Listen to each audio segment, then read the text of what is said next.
As a country, we tend to hold this single syllable above all others. 3 letters that spell the victory and define success.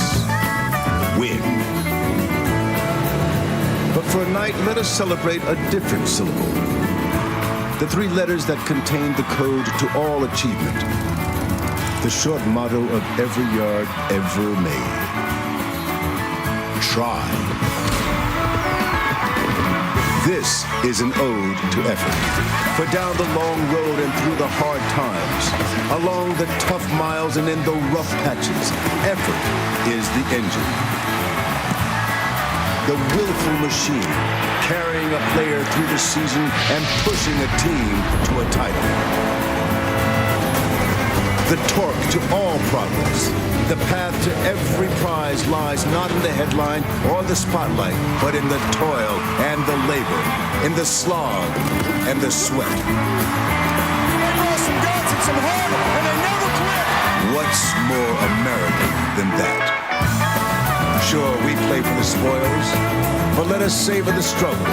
Yes, we reach for the prize, but let's dig the work. Here's to the strain and the strength, the locomotive of every victory earned, and the one they came here to seek. Win? Maybe. Try. Get damn right.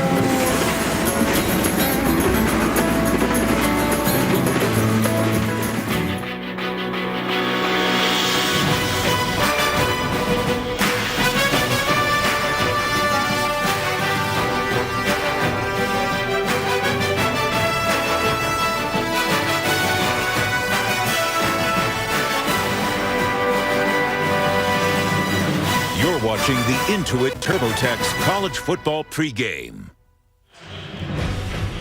2 teams from the Deep South collide tonight in the desert as we add our welcome to Glendale, Arizona, and that college football playoff national championship game presented by AT&T.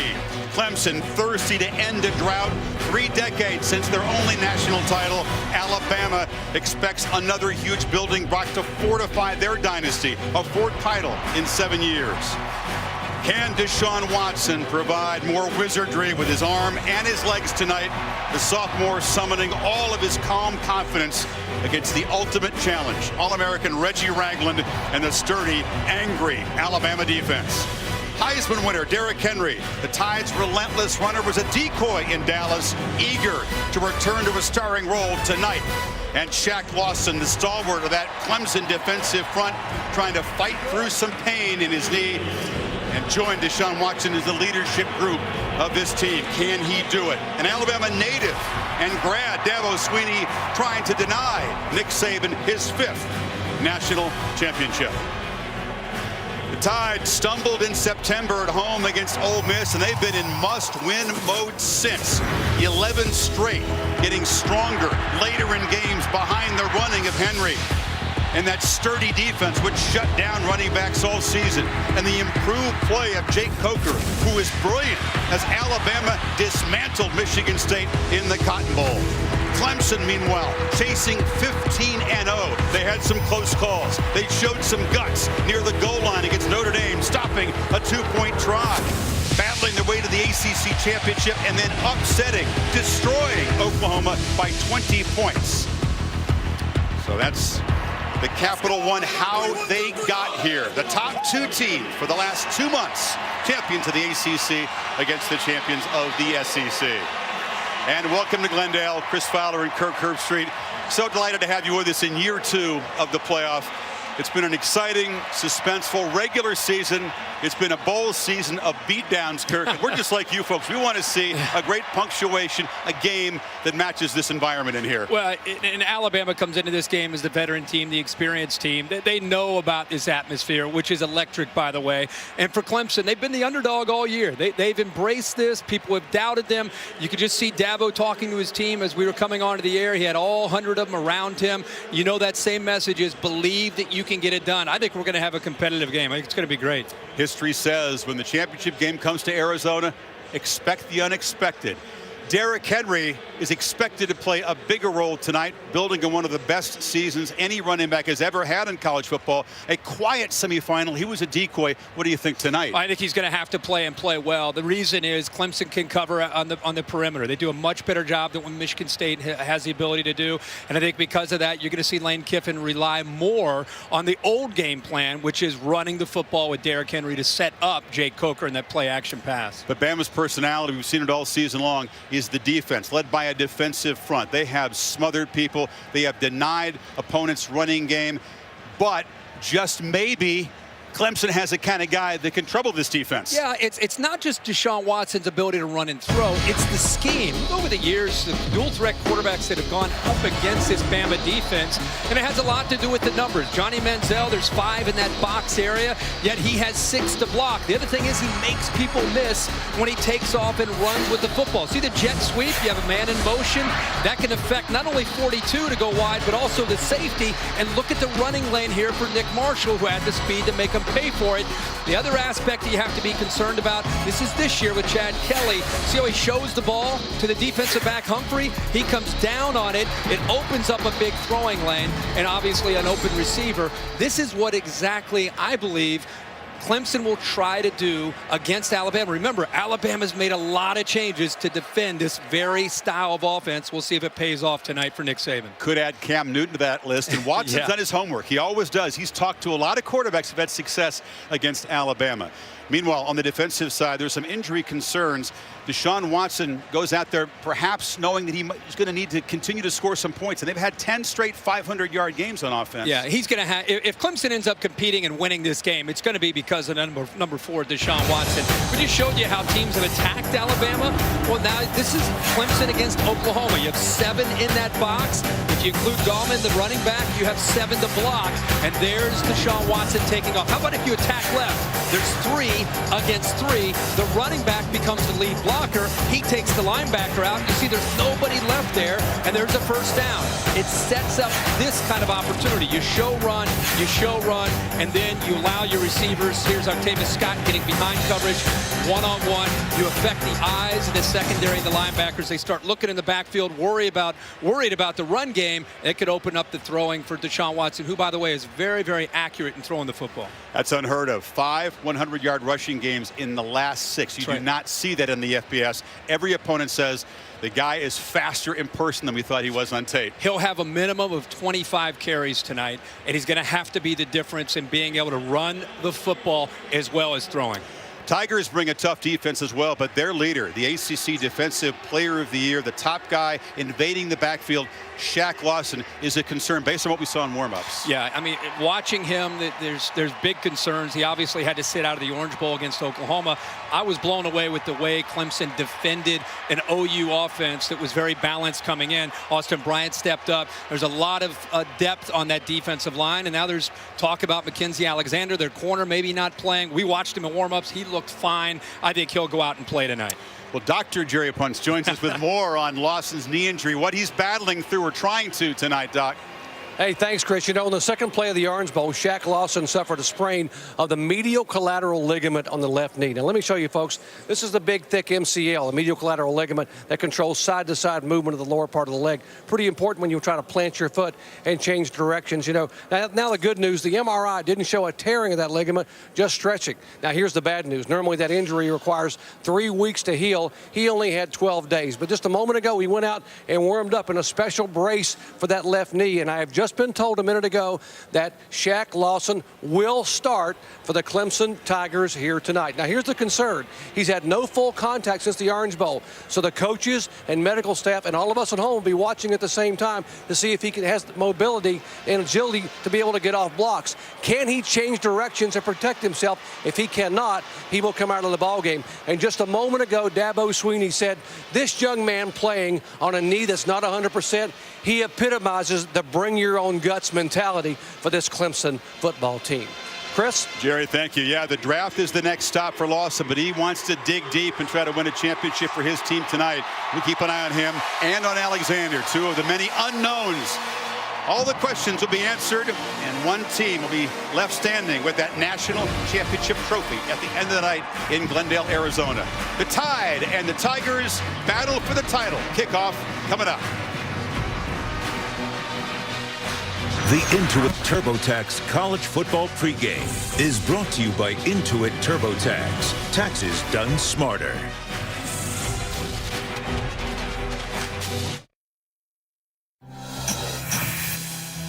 I'm not even sure what's going to be going through my head, but, you know, right before kickoff, it might be tears, it might be a smile. Intense but silent at the same time, knowing what we're about to do.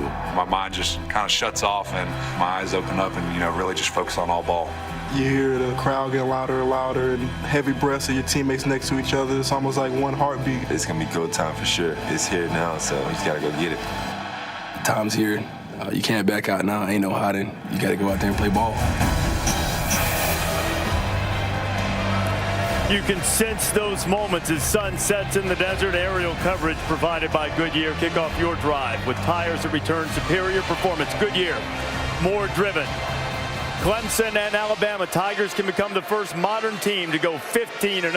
Crimson Tide going for yet another national championship. Reese Davis, Desmond Howard, Lee Corso, and Ohio State head coach Urban Meyer with us now. We've talked so many keys, Desmond. What's the one you're looking for early you think will decide the game? My biggest concern, Reese, is Jake Coker coming off a career game against Michigan State in the Cotton Bowl. What is his mind state? Is he going to come out here like he's Tom Brady now and throw the ball over the field? Or is he going to come out with a conservative approach, stick to the script, and play within himself? When you have a big game, you get a lot of confidence. I think it's going to be imperative that Jacob Coker, coach, plays within himself, take what the defense gives him, and he cannot turn the ball over early. I think the key to the game is the Clemson defense. Remember, they held Oklahoma, which they averaged 52 points in the 7-game winning streak, to nothing in the second half. Now, if they play anywhere they get, they got a chance. Defense, some phase of it will win the game. We're talking offense, but some phase of the defense will win the game, coach. At every level of championship football, professional, college, and even high school, the quarterback that can extend plays, make plays when plays break down, those are the teams usually win. Deshaun Watson has to have a day of his life against this Alabama defense to have a chance. Definitely. It's a huge opportunity, and Alabama doesn't give up. They don't give up sustained drives. What they will give up occasionally, big plays in the passing game. Deshaun Watson has been as good or better than any quarterback in the country at getting those types of plays and pulling them off in the passing game. What a great ride it's been in the sport this year. Tuscaloosa to East Lansing, Norman to Clemson. Let's take a look at the road to the championship, fueled by Gatorade. You could have all the talent in the world in a highlight reel a mile long. He got it! You could have the greatest of expectations and be everyone else's big game. He's in! Touchdown! You could be the unexpected underdog. Oklahoma comes from behind. And hand out upsets like candy. For the win. Got it! Michigan State as gutsy as it gets. You could be the pride of Dixie. And they are going to fake it, and the throw is complete. I thought he was going to kick it. And then dominate the competition. Henry, that's easy. You could go undefeated. 14-0. And stand on the doorstep of history. Alabama bullying the Big Ten champions. And you could stop there, but you won't. Because you're not. Still undefeated. Done. Emphatic. Yet.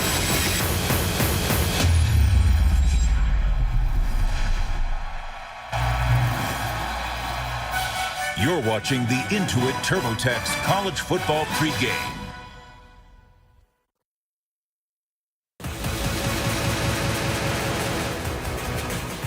The Intuit TurboTax College Football Pregame is brought to you by Intuit TurboTax. Taxes done smarter. Clock inside the stadium says 17 minutes and 30 seconds until kickoff between Alabama and Clemson. These two have been on a collision course since the rankings from the College Football Playoff Selection Committee November 10th. Clemson's been number 1. Alabama has been number 2, and tonight they meet. It has been a season defined by illogical finishes, and now it comes to a logical conclusion. that long-awaited Clemson stumble just never happened. Neither did the dynasty-destroying death knell for Alabama. Neither team would allow it. So now it's the Tide against the Tigers, and somebody's destiny is fulfilled tonight. There's no turning back. There's no tomorrow. This is the defining moment for this team. Clemson is here, and I think that with a win over Alabama, we'll really express that. We got the team, we got the guys, and we got the coaching staff. We got all the tools to finish, but that's what we got to do is finish. You know, we've been working for this moment, and now it's here, so we got to go take it. Alabama's the standard right now, so we beat Alabama, we'll be the standard of the ACC. You're only as good as your last play. You're only as good as your last game, and that's how you're going to get remembered. And now it's time to make some picks. So who wins the national championship and why? I must admit, coming down to the stadium, I thought Clemson would edge out Alabama. I thought their defense would rise to the occasion. But when we got the news about Mackenzie Alexander, he's iffy going into this game. We know Shaq Lawson is. I have to say, like my boy Steve Boucher, defense wins championships. Too many question marks on the side of the ball for the Tigers, Urban. I'm going with Alabama. Alabama with the depth of the defensive front seven to rotate through with the spread offense of Clemson. Tight, low-scoring game. I'm going with Alabama. Okay, we've got two Alabama picks. What do you have, Coach? Let me tell you, I've had the worst year ever in trying to pick games. I'm 6-11 in the head year. I picked against Clemson twice this year and lost both times. But listen to this. I picked against Alabama 3 national title games and lost all 3. I'm 0-5, so it makes sense. Common sense tells me I got to go with the Tide. Of course. 7-point favorites. Yeah. It's a no-brainer. I don't do well with common sense. Hand me old Tiger here. Oh!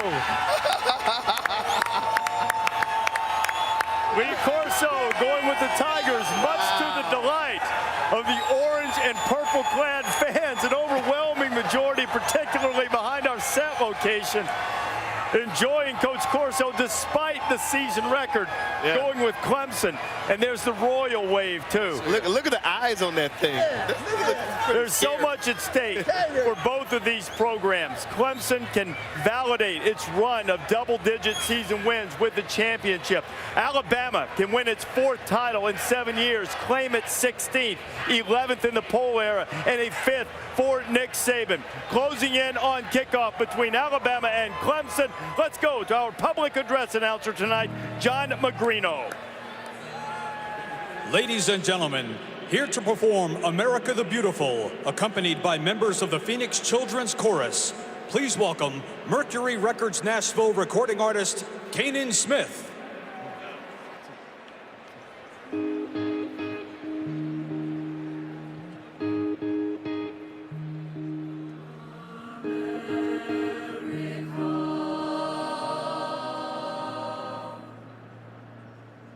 Oh, beautiful, for spacious sky, for amber waves of light, for purple mountain majesty, love of the fruit and plant, America,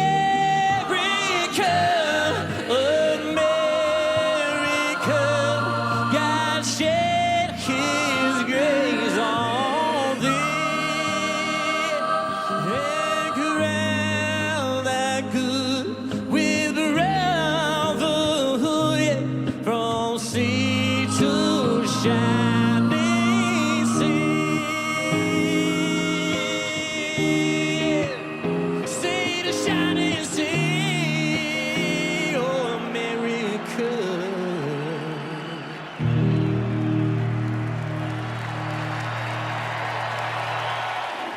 The Nissan pregame rush from Glendale is coming up next, but first, a look inside Nissan's Heisman House.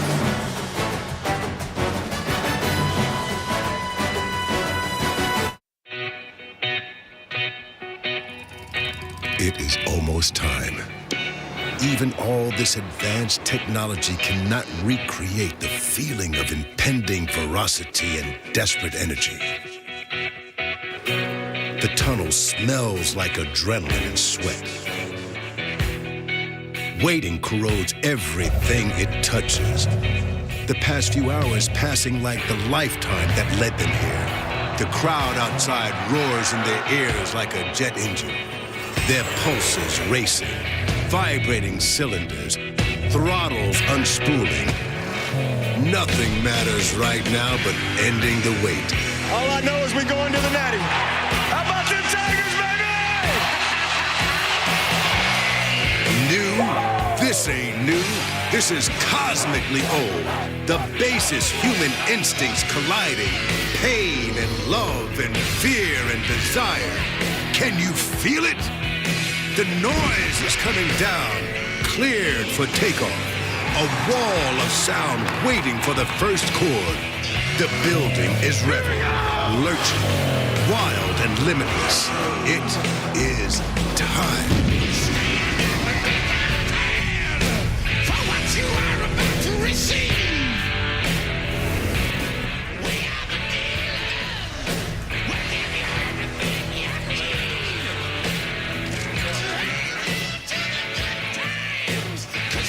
The youthful Tigers. Only a small group of seniors in this bunch, Kirk. The only team to clear every hurdle this year, and Dabo Swinney has filled them with belief. They don't fear Alabama tonight. They really don't, and I think it's because of recent success over some powerhouse programs from the SEC. Teams like LSU, Auburn a couple times, Georgia. They've beaten Ohio State recently, Notre Dame this year, Oklahoma a couple times. This team will not be intimidated when they walk out on this field. 17 straight wins and one hurdle away from history. 15-0. Think about that. Hasn't been done since the late 1800s. It's an excellent point. Not to mention, this is an offensive line that had 5 new starters, an entire new front 7. If you would have said in August that Clemson's going to be here on January 11th, considering they had all those players to replace, I would have been very, very shocked. 1,981 miles in their campus. 1981, of course, the magic season for Clemson. They haven't played this close to the original Death Valley in a half century. And here are the Tide. Businesslike as always, expected to be here, but building on the disappointment, not finishing against Ohio State last season. That really has a lot to do, I think, with their vision, with their focus. Been around Alabama for a long time, since Nick Saban's been there, and all the championships that they've won. I don't think I've seen a team more focused on winning as a group than this Alabama team for Nick Saban after that loss to Ole Miss. So number 19, Reggie Ragland, one of the captains. And the Tigers take the field.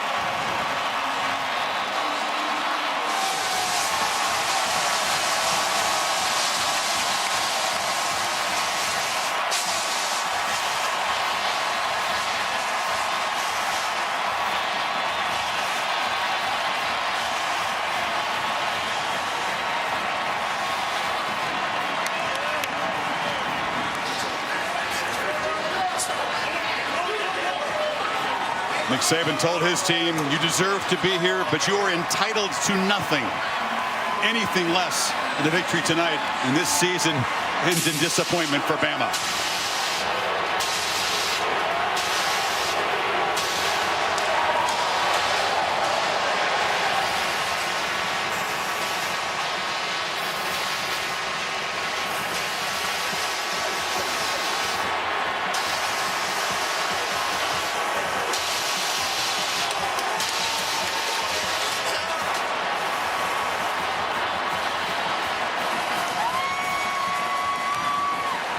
Fan edge has to be Clemson, perhaps by 60-40. It's been a long time for the folks in orange. This has been the Nissan pregame rush. Alabama and Clemson in just moments now. But first, to the public address announcer, down to John Magrino. Ladies and gentlemen, please rise for the presentation of our nation's colors by the Joint Service Color Guard, comprised of representatives from the U.S. Army, U.S. Marine Corps, U.S. Navy, U.S. Air Force, and the U.S. Coast Guard.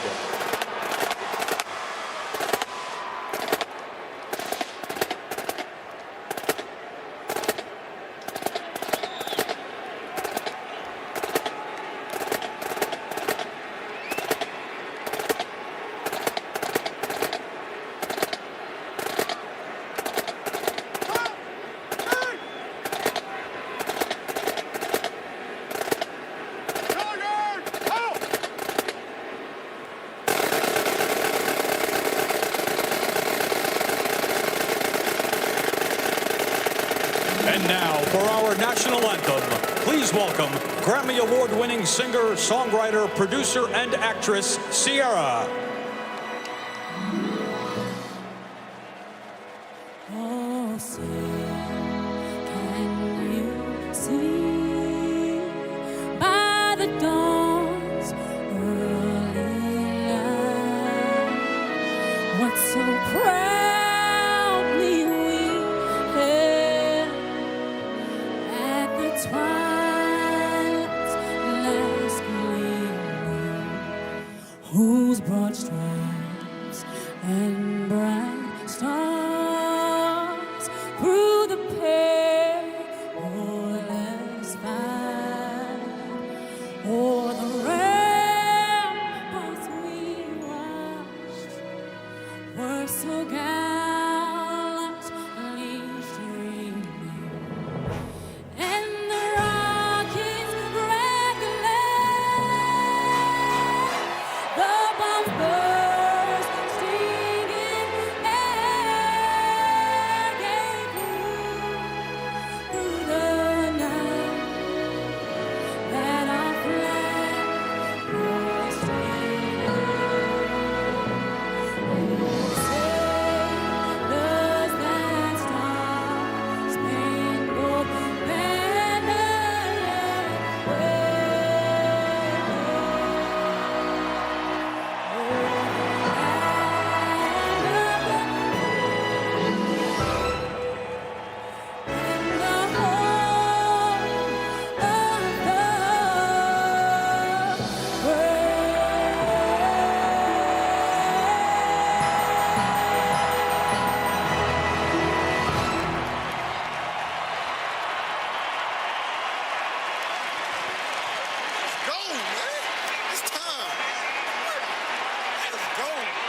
Ladies and gentlemen, please direct your attention to the field and welcome 3 of the newest members of the 2016 College Football Hall of Fame class. Burke Jones, LSU, Pat McAnally, Harvard, and Rod Woodson, Purdue. Congratulations to the entire class of 2016.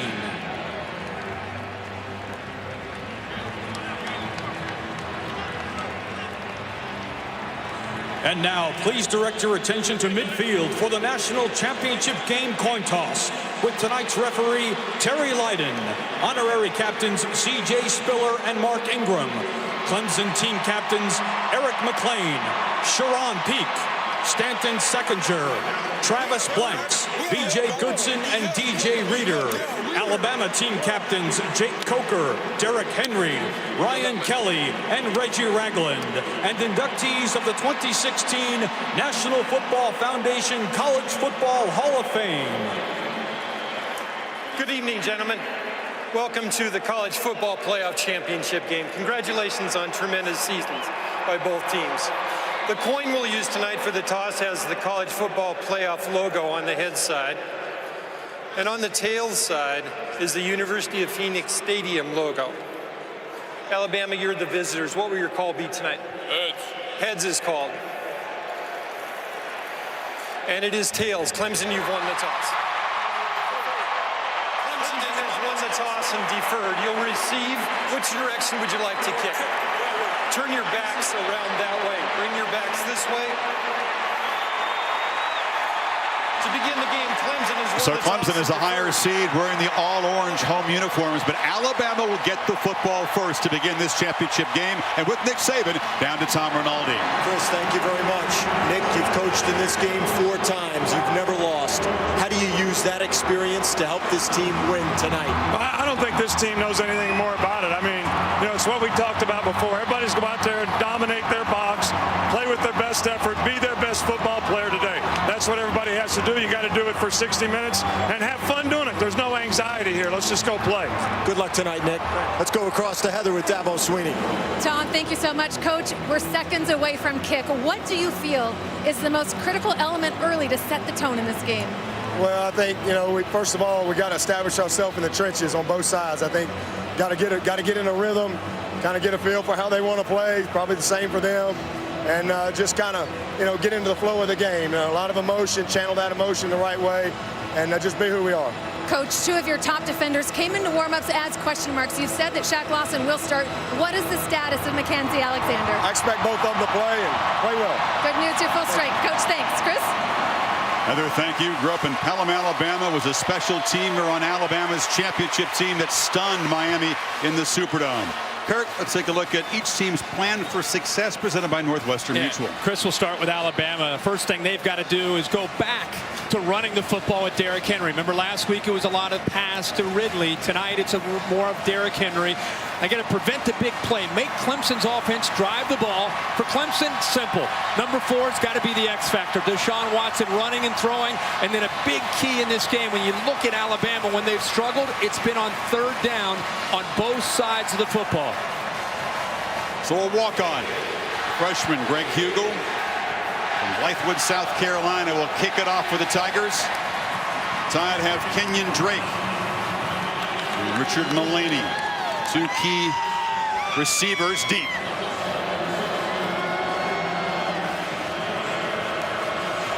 The national title in year 2 of the playoff. Fought for tonight in the desert.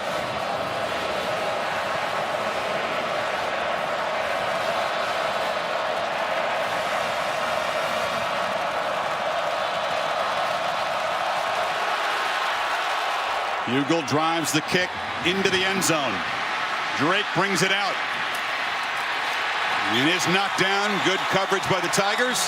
And that means Jake Coker, his one and only chance to shine, will get the football first. You know his story, beaten out by Jameis Winston at Florida State. Grew up in Mobile and had the game of his life in the biggest game of his life. 25 of 30, almost 300 yards against Michigan State. And this is a confident Clemson defense, the way they played this year.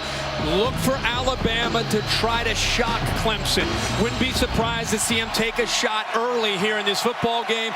Maybe try to do some things a little bit unorthodox and different from what they've done coming into this game. It's the Capital One quarterback profile. I think you said it's going to be tougher for him tonight than it was against the Spartans defense for lots of reasons. A first down throw. They flip it near side. This is Calvin Ridley, the top receiver, but he's knocked down immediately by Mackenzie Alexander, who is starting along with Lawson. Yeah, so much for Mackenzie Alexander, maybe not playing in his football game. First play of the game, out in space. Big thing that Clemson's done well all year in the secondary. And here's some tempo from Alabama. No gain in that play, and here comes the Heisman Trophy winner as a flag comes down.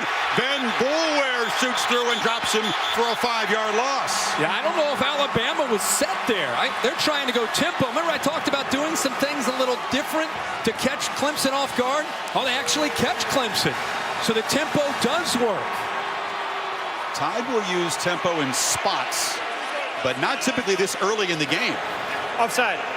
Number 90 of the defense lined up in the neutral zone. 5-yard penalty, second down. Terry Lydon and the Pac-12 crew working this game. And here he is at the bottom, Shaq Lawson. We wondered, how would he hold up? He's obviously in the neutral zone there. Good call. That's not even close, Shaq. No. Alabama feels by going tempo. You know, Clemson's known for tempo. Bama can go tempo. Makes it tougher for Clemson to get the calls into the defense. You'll see all 11 guys, look at them, looking over to get the call from Brent Venables. And if you hurry up your offense, it makes it tougher to get that call in. Penalty negates a 5-yard loss. So 2nd and 5. This is Henry picking his way up the middle.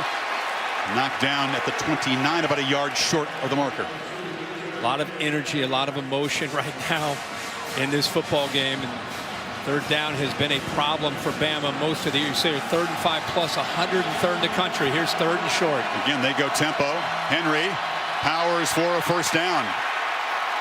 It's a Clemson defense, Kirk, that's been very sturdy late in games, clutch, but often they seem to get off to a little bit of a slow start. It happened in Miami against the Sooners. It sure did. You go back to a game you and I called when they played Florida State. Remember Dalvin Cook found a crease in that initial surge. Second play of the game. Yeah, absolutely. It's part of feeling the offense out. You've been prepping. Now you got to see what they're doing. Coker pump fakes and now just fires into the ground. The receiver fell down over there. It was Ridley in a collision, and Dick just decided to spike the ball. But not only that, Chris, there was a misunderstanding. Ridley was running a different route, and then he eventually went down, but he's turning to the sideline. I don't know what the misunderstanding was, but the young freshman who had such a big game against Michigan State not running the route that his quarterback was expecting. Lawson out of the game for this snap. You almost expect some jitters, don't you, in a championship game, especially from younger players.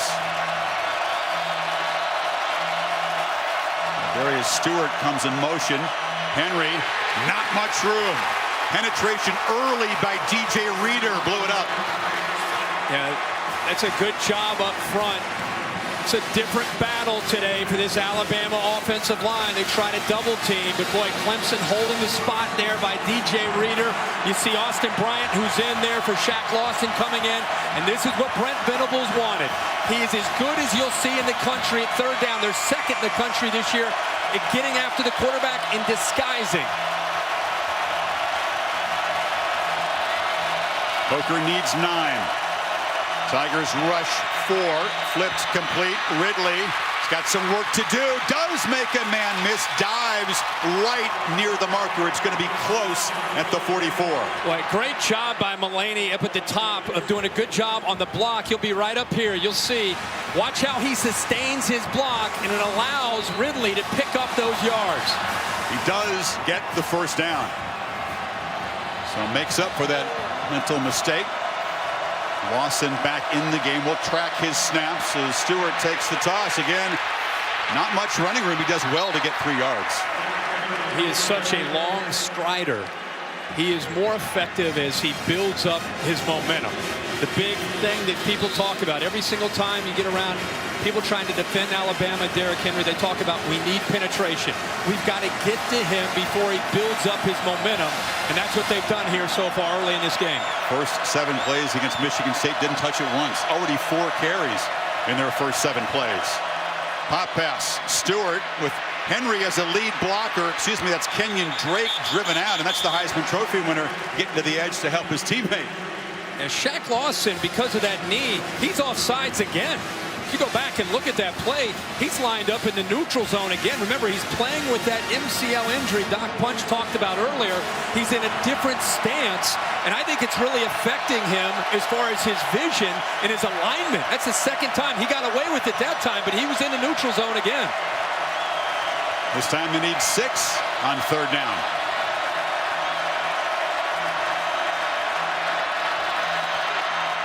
Todd pick up the pressure. Coker finally now flushed, just circling, fires it incomplete. Richard Mulaney was in the vicinity. Excellent coverage by the Tigers secondary. 4th down. It's interesting that they dropped their best pass rusher that time in coverage, 90, Shaq Lawson, but he had nowhere to go with the ball. This is a matchup that we wanted to see. Calvin Ridley against Mackenzie Alexander. That time, they were able to affect the rhythm there, the quarterback and his receivers. Great coverage downfield by the Tigers. Tide move at 27 yards, and now the fine punter, J.K. Scott, tries to pin Clemson deep. Artavis Scott backpedals and takes a fair catch at the 9. So the Tigers defense does its job, and now Deshaun Watson, 3rd in the Heisman Trophy voting, takes over for Clemson's first possession.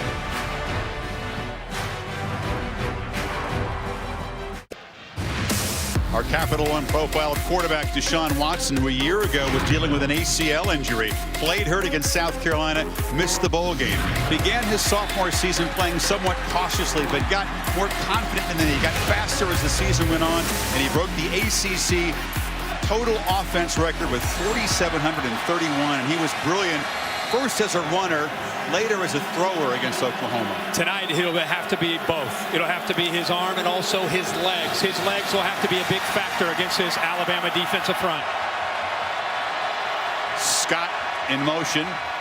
They give it to him, and the top receiver for Clemson hurdles and gains about 4. You'll see Clemson go tempo. Their goal is to wear down the defensive line with outside runs and tempo. They pitch it to Wayne Gallman, the top running back, who gets to the edge. Former linebacker in high school, he runs with great determination and toughness. Yeah, and that's just following a couple blocks by your receiver, peak, and leg it to tight end. Here they go again. Tempo, tempo. Wear down Alabama. Watson now for his first Downfield pass attempt. Scott well covered and shoved out of bounds, incomplete. It was Marlon Humphrey, redshirt freshman, guarding him. Long throw, and actually late there by Watson. He's on the left hash, and he's going to his favorite target, Scott. But typically you're going to see Watson anticipate and throw the ball early. That time he was maybe early in the game just being sure, and by being sure the ball was late. Incompletion allows Bama to substitute some of the big guys up front. Now they hand it to Gallman, and he is hit immediately. No gain. So tough to run on this Tide defense. Jonathan Allen stopped him. Yeah, Jonathan Allen comes from the backside over here. You'll see him chase, but you also see the safety that time, Matthias Smith, get involved as well. Now the trouble with tempo when it's 3rd and 10. We just talked about Clemson confusing the quarterback and coming after the quarterback. They got to be careful here of Watson on the scramble. Tide show pressure, but only rush 4. Watson flushed, has room, now fires behind Jordan Leggett. The tight end comes back to make a catch for a first down. That's exactly what I'm talking about. He's got to create 3rd down. You know he's not just going to scramble to run, Chris. He is scrambling to buy time. Leggett works to get open, and a great job with vision downfield by Watson. What a catch by Leggett. Throw was not very accurate. And now a short gain for Gallman. Ryan Anderson stopped him. Anderson zone read there. See Watson reading the in man on the line of scrimmage, and it was 22 Anderson. He collapsed down in a hurry. Surprised Deshaun didn't pull that and run around the corner. Clemson will come back to that play. Gallman in the slot, empty, and now he'll motion back into the left of Watson, who looks that way and flips it to him, incomplete. Began to put his eyes upfield before he caught the ball. Clemson's run 7 plays, 3 runs, 4 passes, and the one thing almost every play has in common is get the ball outside, get the ball to the perimeter. Again, that's a big part of how they want to attack, not just to get their skill out in space, but to try to make that defensive front chase them down. 3rd down again, they need 8. Tied with some fresh bodies to rush the passer. Watson in the pocket, throws over the head of freshman Ray McLeod. Cyrus Jones, who had a huge cotton ball on the coverage, it's 4th down. Yeah, not a great route there by the true freshman McLeod. He just kind of ran out there, made it very easy for Jones to stay on him. And Deshaun Watson, I think more than anything, just threw that ball away. Bama able to get off the field there. And now Andy Teasdall, who's faked a punt each of the last 2 games. You wouldn't expect it here. And Cyrus Jones, a dangerous returner who's brought 4 back for touchdowns. Rushes up to take it inside the 30. Gets a block. And dances to the far sideline. Is knocked down across the 40 by T.J. Green. So much better field position for Jake Coker and the Heisman Trophy winner in their 2nd possession.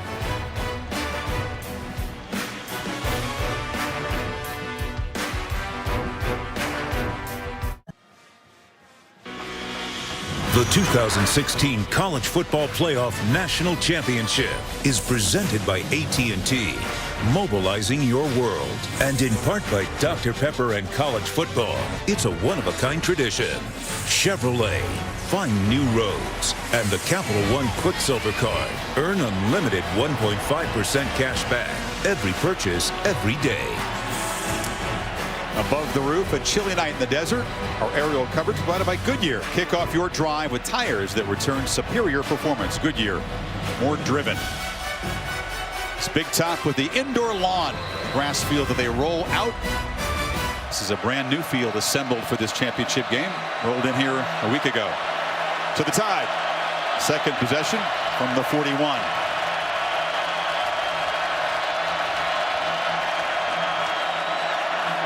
Henry's got it again. And again, not much room, but a busy start for the Heisman winner. Really good eye discipline by this Clemson defense. You know, they are zeroed in on number 2, Derrick Henry.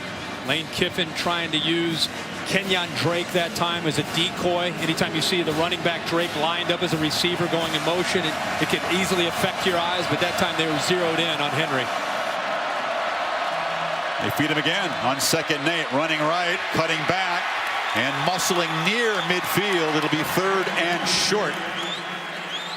Henry's rested and refreshed, and I think he's eager to get back to his starring role. Without a doubt. Look down here again. Shaq Lawson, 3rd time he's lined up in the neutral zone. On 3rd and 1, Henry again makes a cut, off and running. The Heisman winner in the open field, headed for the end zone.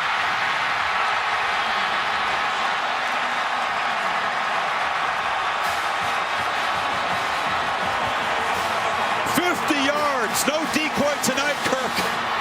No, just a great job of blocking on the right side of the offensive line. Dominique Jackson, Taylor, the right guard, the tight end, O.J. Howard. Boy, they opened that up. A 20th straight game in which Henry has rushed for a touchdown, extending his SEC record 26 now this season. Adam Griffith with the point, and the Tide strike quickly. Right side of the offensive line. Watched him open that hole up in the short yardage situation. You can see the speed. You allow him to run downhill. It's very tough to catch up to him. But give the offensive line, Jackson, Taylor, Howard, open that up. Clemson selling out in that short yardage situation, and it opens it up for Alabama. And Nick Saban got exactly what he needed from his team, a start in a 7-0 lead. So Derrick Henry, all 59 yards in that touchdown drive. He already has 71 tonight. That's just 4 short of what he had all game against Michigan State. Remember the first game of the year that you and I had some short yardage situations against Wisconsin where they sold out to stop the short yardage, and he busted some big games. Scott takes the kickoff and breaks free. Beats the kicker. Finally, Griffith able to help haul down Scott. And it gives Watson terrific field position out of the 47. Well, that's exactly what Clemson needed. And Scott, after had a scope done in December, is looking like the old Artavis Scott with the speed. He showed some strength there as well, Chris, and being able to pull out of there.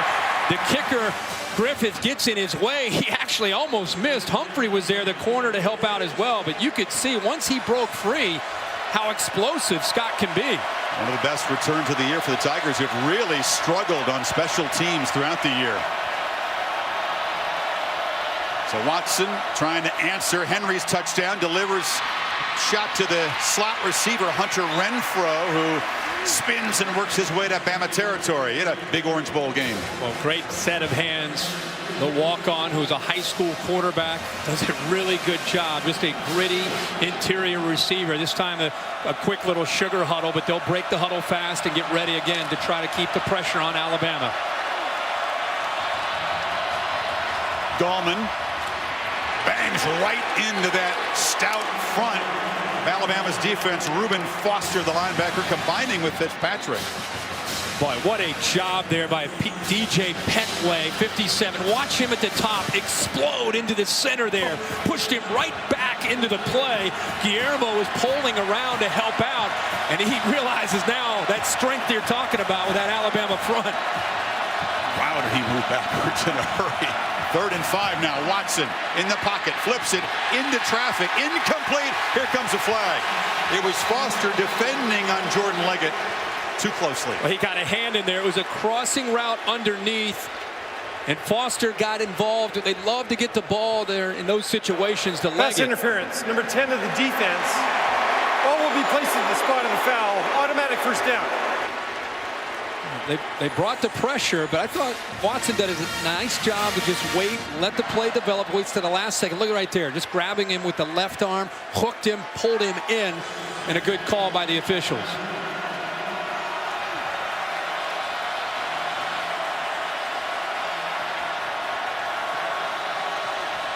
Ball moves to the 43. And Watson looking to throw on first down. Now takes off. His first run of the night. It's a scramble, but it's a quick 7. This Alabama defensive line, the best that Nick Saban has had since he's been in Tuscaloosa. Bo Davis is the defensive line coach. They really feed off of his energy. He's got 3 first-round picks on that defensive front.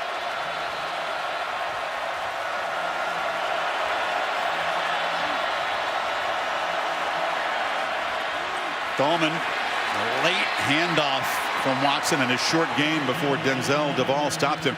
Not just great players, but also the leaders of this team, aren't they? They sure are. Watch Duvall collapse down. He takes the running back, but look, there's nothing he could have done, because if he pulled it out, Minka Fitzpatrick's there to take the quarterback away. So really well-designed defense there by Nick Saban and Kirby Smart, taking in the zone read, both reads away from the quarterback. Often they put 300-pounders in there, including Jaron Reed, who helped make that stop. On 3rd and 4, Watson still got it. Cuts back, got room. And that's an easy first down for Deshaun Watson. That's the defensive coordinator's nightmare. Yeah, 3rd down, creating. Whether it's been Ole Miss or Ohio State last year with Cardale Jones, he knows he's got to make plays on 3rd down. Alabama knows it's coming. Great job of having that sixth sense of realizing he had room to run on the left side.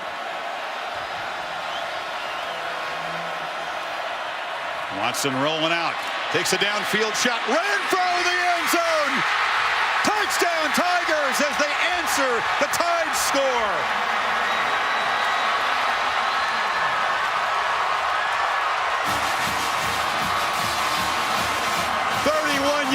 For that gritty ex-walk-on. Another look. What an amazing effort here by Renfro. The big catch last week against the Sooners. And again, folks, he's a walk-on. He played quarterback last year in an option attack. He's walked onto this program. He's gotten better and better. And the biggest games of the year, pylon cam, an outstanding catch, but even a better effort to get open. Greg Hugel with the PAT. Renfro just wanted to prove he could play football at this level. I think he's proven it. Absolutely, Chris. The wheel route. I was watching him. Watch him work and fight through to get open on the wheel route. Minka Fitzpatrick's doing a pretty good job there. He doesn't give up. He used his body to get a little bit of separation. And how about the throw by Deshaun Watson? Right on the money to tie this game up. Only the second first-quarter touchdown the Tide have allowed. Two marquee offensive stars in this game shining early as Deshaun Watson and the Tigers answer Derrick Henry's touchdown. Hunter Renfro, a walk-on here, as you said, a baseball player in high school mostly. That was his first sport. His dad was a coach, Myrtle Beach, South Carolina. And maybe Dabo Swinney sees something of himself. Dabo was a walk-on receiver at Bama. Maybe he'd say Hunter has a little bit more talent. Yeah. But both offensive coordinators here for Dabo, also ex-walk-ons at Clemson. Drake with a crease, makes a cut. Kenyon Drake just dropped at the 40 by the kicker, Greg Hugel. Quick, go back to this touchdown. It's a wheel route here, and you see right here, he's trying to create a cross, and by crossing, they're trying to create the pick to affect Minka Fitzpatrick, which didn't work. But the route running and not giving up on the route, and then the throw by Deshaun Watson, the Tigers get their touchdown. That's a big touchdown for Dabo Swinney's team to get themselves to believe that they can play with this Alabama team and pull off this upset and win this game. Heck of an answer against a defense that just really hasn't given up much of anything in the first quarter. Coker has to hustle out there as the Tide back to work after Drake's nice return from the 39. Henry again makes a cut, just dragged down as he's beginning to build momentum, Kirk, but it's 7 more yards. He's the AT&T strongest of the strong. That was a good job up front by that offensive line. Opening it up for Derrick Henry. You can see 20 straight games with a touchdown. He's had a storybook year for this Alabama offense. First 2,000-yard rusher in SEC history hit that mark against Michigan State. On 2nd and 3, got it again. That time couldn't get moving downhill and has dropped for a short loss. It'll be 3rd down. DJ Reader that time. This is the key tonight if Clemson's going to slow him down. DJ Reader right here. Watch the hands and the quickness of being able to get off the block and be involved there. Not only getting off the block, but collapsing that play, not giving it much of a chance. And now it's back to that 3rd down for this Alabama offense. They need about 3.5. Coker pressure, flips it far side, and O.J. Howard, the tight end, is wide open and rumbling free down inside the 30. Lane Kiffin with a good call against the pressure, Kirk. A great call on third down. They brought B.J. Goodson on the blitz. You see him right here. Howard's hiding. Nobody picks him up coming out of the backfield, and it opened it up for an easy throw for Coker. The Tide do this after a big pass play. They play with Temple. Coker wanted to get it to the edge, and now dropped for a loss by Shaq Lawson, who looked pretty good that time. He sure did. Nice to see Shaq Lawson be able to have such an impact. 11.5 sacks now on the year. Look at him. I tell you, Jake Coker's a pretty good athlete for his size. He does a good job. We wondered how would he be able to move laterally with that MCL injury. That time he stays in position, and then the speed and quickness still that he has to be able to get to Coker. Two of the best pass rush teams in the country. A 44th sack for the Tigers, who sacked Baker Mayfield 5 times in the semifinal. Now some confusion. The Tide trying to get lined up, and with the play clock winding down, Coker Alabama's spends a taking their first timeout. timeout of the half. 30 seconds in duration.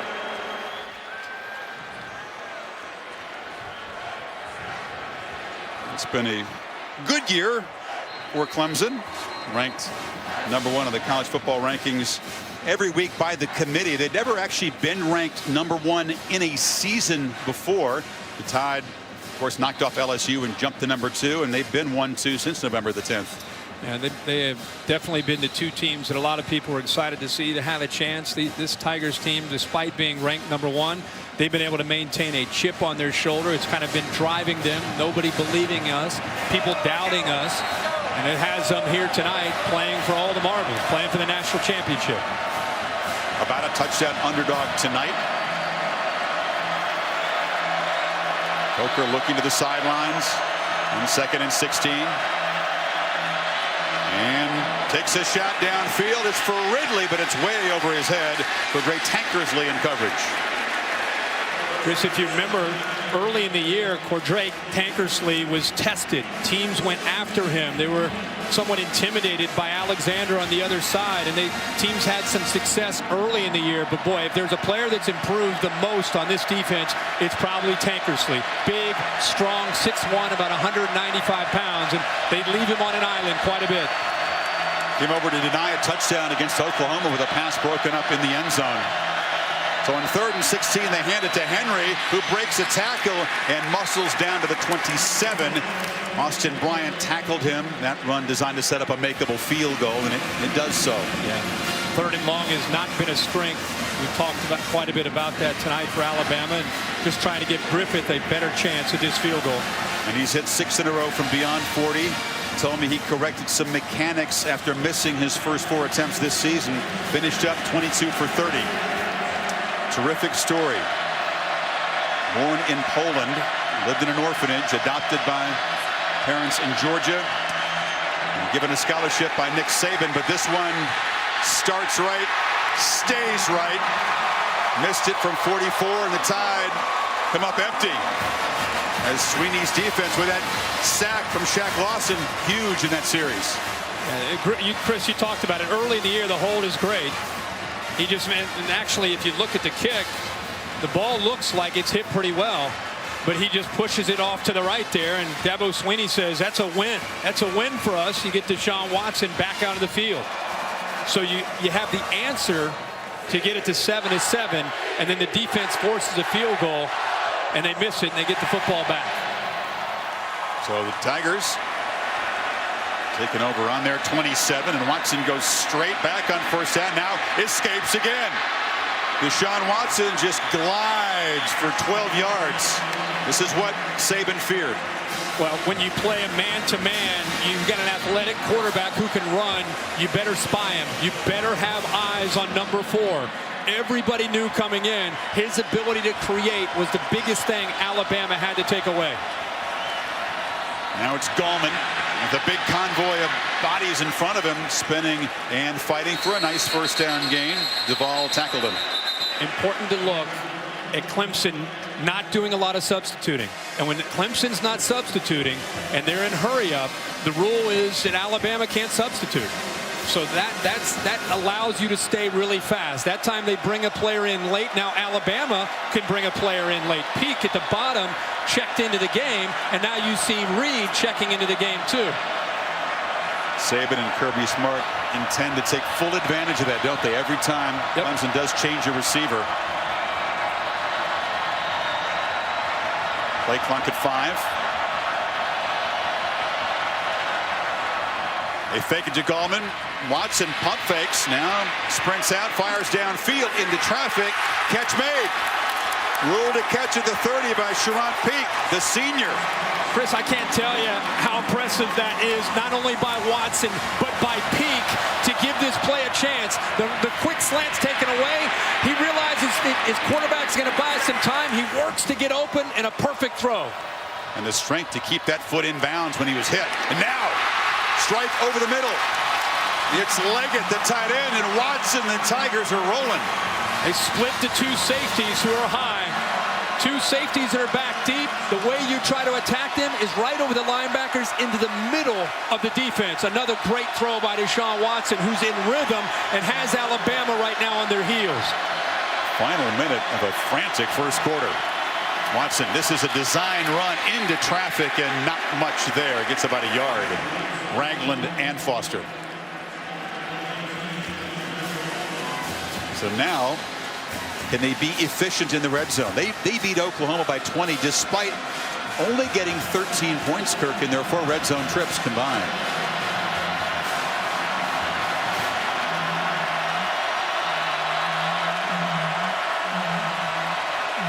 Second and 9. Overthrown over the head of Renfro, and now it's 3rd down. Well, in this area this year, Renfro has been a great target in the slot, but the big tight end Jordan Leggett, who had a great catch there a play or two earlier, those are typically the players he looks for. And don't forget again, the quarterback scramble has been effective on 3rd down. Figures to be final play of the quarter. You need to get to the 2.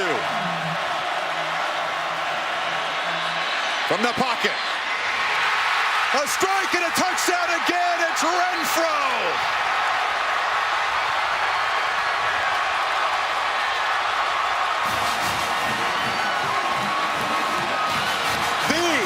Unlikely star so far of this championship game.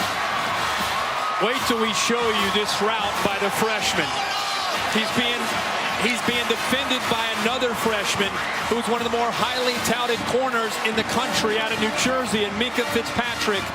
He put a move on him to the outside to set up the move back to the middle, and the ball again. You can see the trust and the rhythm between Watson and his receiver Renfro. 73-yard drive. That was all Deshaun Watson running and throwing.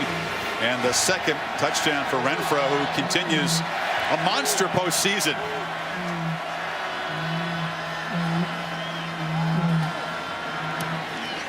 Bugle gets it through. PATs have not been automatic for him this year, but so far so good. See that move, that stem to the outside. Minkah Fitzpatrick bites it, and it opens up that throw. Look at the anticipation. Look how far he works to get that receiver away from the defender. And Renfro, again, doesn't give up on the route, and it's a touchdown. Terrific first quarter in Glendale. Tigers up 14-7. You're watching the College Football Playoff presented by AT&T.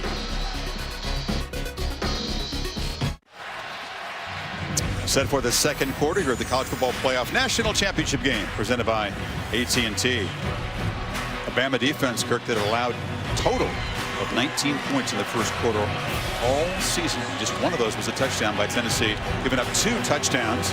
Watson to Renfro in the first quarter. They've not seen this kind of quarterback all year. Bugle drives a low kick, and Rick lets it bounce through the end zone. Well, Dabo Swinney grew up in Alabama, walked on at Alabama, was a wide receiver, a special teamer, part of that special group that shocked the Hurricanes, won a title in the '92 season, was an assistant coach, then got out of coaching. You wanted to lease or buy a house, call Dabo in the Birmingham area, did that for a couple years, took a pay cut to go back to Clemson and work for Tommy Bowden. And when Tommy Bowden was fired midway through the season, Dabo Swinney was the receiver coach. Terry Phillips, the athletic director, walked in, pointed at him and said, "You're the head coach. You're in charge. You make the decisions. Close the season strong and earn the head coaching job." And he did just that. What a great choice by Terry Phillips. Coker from the pocket has a man wide open, and it's Richard Mullaney. Stutter steps down to the 45-yard line. The graduate transfer from Oregon State, a steadying influence in this receiving corps. Great job on 1st and 10 with Coker off of play action, reading the flat defender and throwing the ball right over top of him to Mullaney. And he showed a little bit of athletic ability there after the catch as well to pick up more yards. Now they hand it to Henry, who's met in the backfield and dropped for a loss. Quick penetration by the excellent defensive end, Kevin Dodd. Kevin Dodd gets in here. We don't talk as much about Dodd. Watch him shoot this gap. That's what you have to do against Derrick Henry. Shoot your gaps, be able to get in there before he builds up that momentum. I think they underestimated, it was either a blown assignment or underestimating the quickness of Kevin Dodd. They say the hardest working guy on that defensive team. He had a big game against the Sooners when Lawson went out. He's got 20 tackles for loss, overshadowed a bit by number 90, but an excellent player himself. So Henry loses 4 there. Coker steps up in traffic, dropped for a loss. It's Dodd again. Second sack for Clemson. Kevin Dodd having his way. The weakness in pass protection is the right side of the offensive line. You can see he works right by Taylor with quickness. It's 6'5", 275 pounds. He's strong, but he's sudden. And that time he shot the gap again between Taylor and Jackson. Alabama, when they get to these second long and third long situations, made it very tough for Lane Kiffin and Jake Coker to have consistency. This is what the Tigers defense has done all season. They force a ton of negative plays. Coker's got to hurry on 3rd and 18. Snaps it at 1. Backpedals. Flips it short to Ridley, who's going to be dropped again right there by Mackenzie Alexander, who's winning that little one-on-one battle so far. Boy, he reacted so quickly to this play. 3rd and long, they bring the blitz here from Tankersley, but zone behind it. So watch Mackenzie Alexander coming in to be able to affect that. You also see Shaq Lawson dropping. Brent Venables continues to mix up the looks on 3rd down, confusing the line and confusing the quarterback, Jake Coker. So Scott to punt to Scott. And Artavis makes the fair catch, and now that Bama defense right back on the field as Deshaun Watson goes back to work up a touchdown. And they told Deshaun Watson, don't try to do too much tonight. It's a big game, but just be you. And he's being himself. He sure is. He's been doing this all year. He's making plays. He's creating. He knew that he had to do that on 3rd down, but how about Hunter Renfrow? A couple touchdown receptions, and you could see the confidence that Deshaun Watson is playing with right now coming into this series, which I think is a big series, even though it's early in this game, for this Alabama defense. And right now, it's been on its heels the last couple possessions. Tigers have driven for touchdowns, 54 and 73 yards these last 2 possessions. Now they keep it to Watson up the middle, try to confuse with that motion, and that's a nice 1st down gain. Very effective play. The play calling early in the game, where everything was wide. Everything was wide. What's happened with the success of that in the passing game is that now you can go back to running a little bit easier, as you did right there, running the football with Deshaun Watson. He got 7 on 1st down, now rolls, pump fakes, and looks to throw downfield. It's intercepted. Picked off by Eddie Jackson, who baited the quarterback and creates the first takeaway of the night. Deshaun Watson thought he had Geno Matias-Smith isolated one-on-one. He thinks it's just a one-on-one matchup, but Jackson comes over off of his man. See how there is separation? That's what Deshaun Watson saw. He thought the freshman was pulling away, but the veteran that time, Eddie Jackson, comes over for his 6th interception on the year, and that's exactly what Alabama needed to get back into this game. He's had a terrific season at safety after shifting from corner last season. So Watson's first poor decision. And Nick Saban would tell you that's why they're better equipped to defend these kind of systems, because they're better in the back end. So Coker from plus territory. Ridley, it's a reverse to Drake. Quarterback throws a block, another block on the edge, and a stutter step move. Clemson fans want a block in the back. Tankersley eventually forces him out. I don't know what's more impressive, seeing Coker out there, or the big All-American Cam Robinson with that block that I thought was clean, Chris. And you can say what you want about right there at the top. He hits the safety, T.J. Green. That's what the crowd reacted to. He's only got about a 140-pound edge on Green, and now Henry breaks free again. Stiff arm, dragging a tackler as flags come in on the tackle by Goodson. They're going to tack this on. Yeah, definitely got a hold of the face mask. You got to try to get a hold of anything you can when number 2 starts rumbling downfield. You're right about that. Personal foul, face mask, number 44, the defense. Half the distance to the goal. First down, Alabama. Boy, Kirk, you talk about a quick momentum shift as we check the penalty again. Absolutely. Just great execution by that offensive line to open it up. And boy, Goodson definitely gets a hold of that face mask. So Clemson had a 7-point lead, looked to be building another drive. Suddenly, the interception by Jackson. And that run and a penalty, and they're at the 12. Tough to run the ball down deep in Clemson territory. A lot of times you rely on the quarterback to have to make plays throwing the ball against a very aggressive Clemson defense. Big, strong formation. Coker better hurry. Did they catch it on the sidelines? Kiffin noticed the play clock if his quarterback didn't and called time. The play clock has been, it's been second or third time we've seen the clock getting down to 3, 2, and 1. Prior to the expiration of the play clock, timeout, Alabama, their second of the half. Timeout on the field. So the Tide threatening, trying to tie things up when you come back.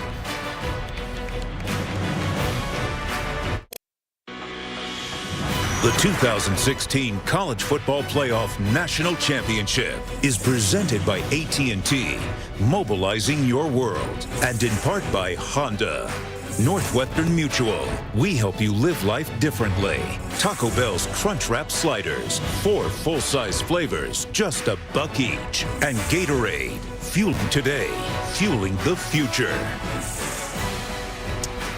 Goodyear providing aerial coverage. Kick off your drive with tires that return superior performance. Goodyear, more driven.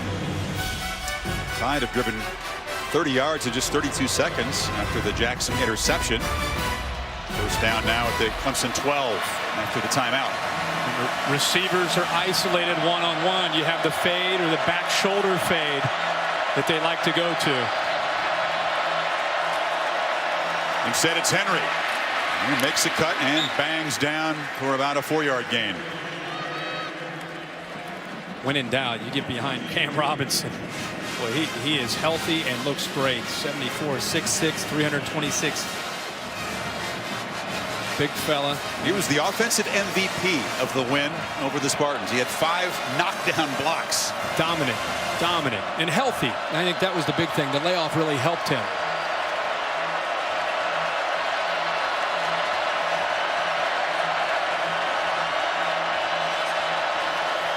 Play action. Coker still got the ball. Fires behind Ridley, who couldn't collect it. Not an accurate throw. It really was pretty well covered. Yeah, and I think here Ridley ends up running into where the coverage was.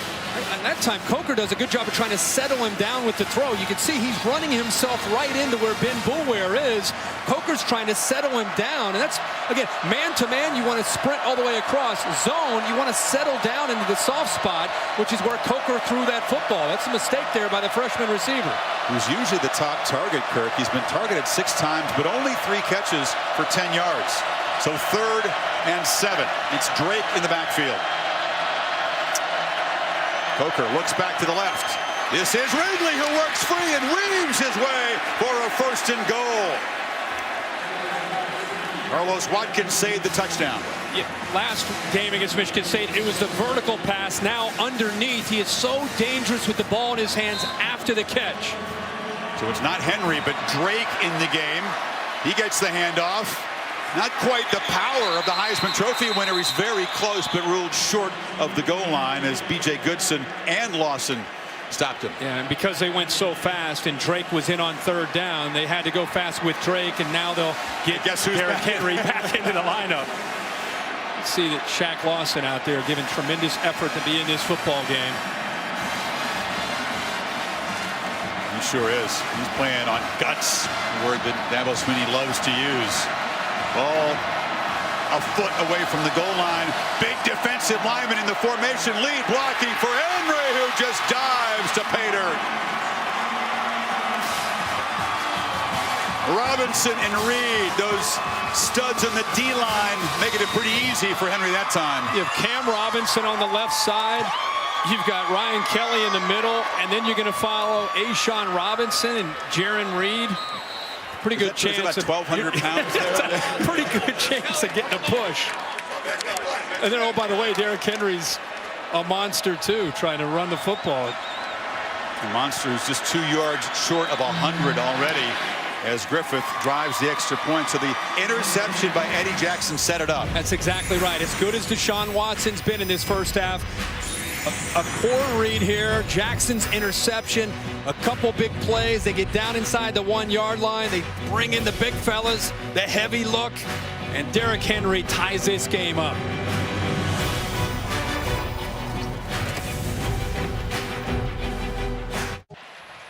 You know the DirecTV mobile studio's got to be here after traveling the country throughout the season. About 75 guests, 50 cities, and 24 states. And now here in Glendale, Arizona, with the Tide have turned a takeaway into a game-tying touchdown. 14 apiece. Terrific start. All you could hope for. The top 2 teams battling for a national championship. And Griffith drives the kick deep into the end zone. Well, Danny Ford was a very young head coach. And in 1981, Clemson was the only perfect team in the country, 12-0 national champs. Now, Dabo Swinney, like Ford, an Alabama grad, and a member of the 92 championship team, trying to end the 34-year drought. Another parallel, Kirk, Homer Jordan and Deshaun Watson grew up 42 miles away in the state of Georgia. Both teams went down to Miami and beat the number 4 ranked team. The difference is now Tigers got one more hurdle to clear. 12-0 used to be good enough. That's right. Here's a first down play, and Watson, perhaps an important drive to reestablish the mojo, Kirk, after the pick. Yeah, I think so. But he's so poised. He doesn't let mistakes bother him. Watch his little stutter step to set up the block. Defense is there. Tomlinson's there. Just buys a little bit of time there. Allows the tackle Gore to come around. Well done. Now Watson rolls and just dives down after a short gain. It'll be 3rd down. Alabama has worked so hard in their 11 days to get ready for this game to try to contain Deshaun Watson. It's not about Tim Williams and Ryan Anderson and these guys pinning their ears back and getting after him the way they would a normal quarterback like a Connor Cook. This is about trying to box him in and try to make him make plays from the pocket. Watson's converted 3 of 4 on 3rd down so far. Zach Brooks is the back blocking the blitz, and another catch by Renfro, a diving grab. He's short of the marker, though. Yeah, it's a great job with the catch. Alabama brought pressure. Again, they had Minka Fitzpatrick on him man for man. Renfro does all he can to hold on to the football, but because the ball was thrown away from him so far, he couldn't keep his feet and run after the catch. So a good stop here by Bama. Cyrus Jones, who picked off Connor Cook just before halftime, and in the second half, and his 4th punt return for a touchdown of the season to really put away the Spartans. He's deep. This is Andy Teasdall. The Tide are standing up, very wary of a potential fake. They don't really rush. Teasdall hesitates and then boots it away. And Jones lets it bounce, and it's going to take a nice roll for the Tigers down inside the 10. Midway second, tie game. Coker and Henry and company go back to work.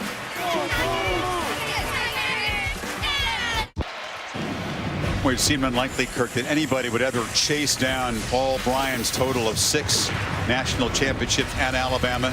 In the wire service era, 3 were outright, 3 were shared. But Saban gunning for his 5th title, his 4th at Alabama tonight.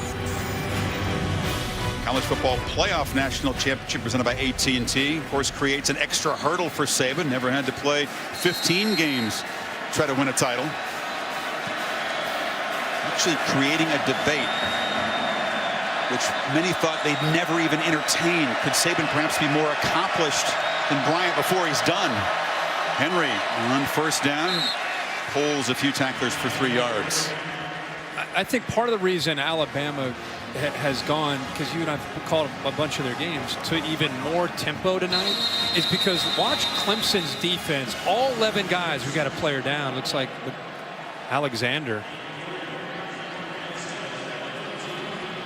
Yeah, that's not a good sign. Of course, he is the lockdown corner who came into this game with concerns about his hamstring that he injured in the Orange Bowl. He's looked pretty good in the early going, but has to be helped to his feet. We'll take a quick break while they attend to him.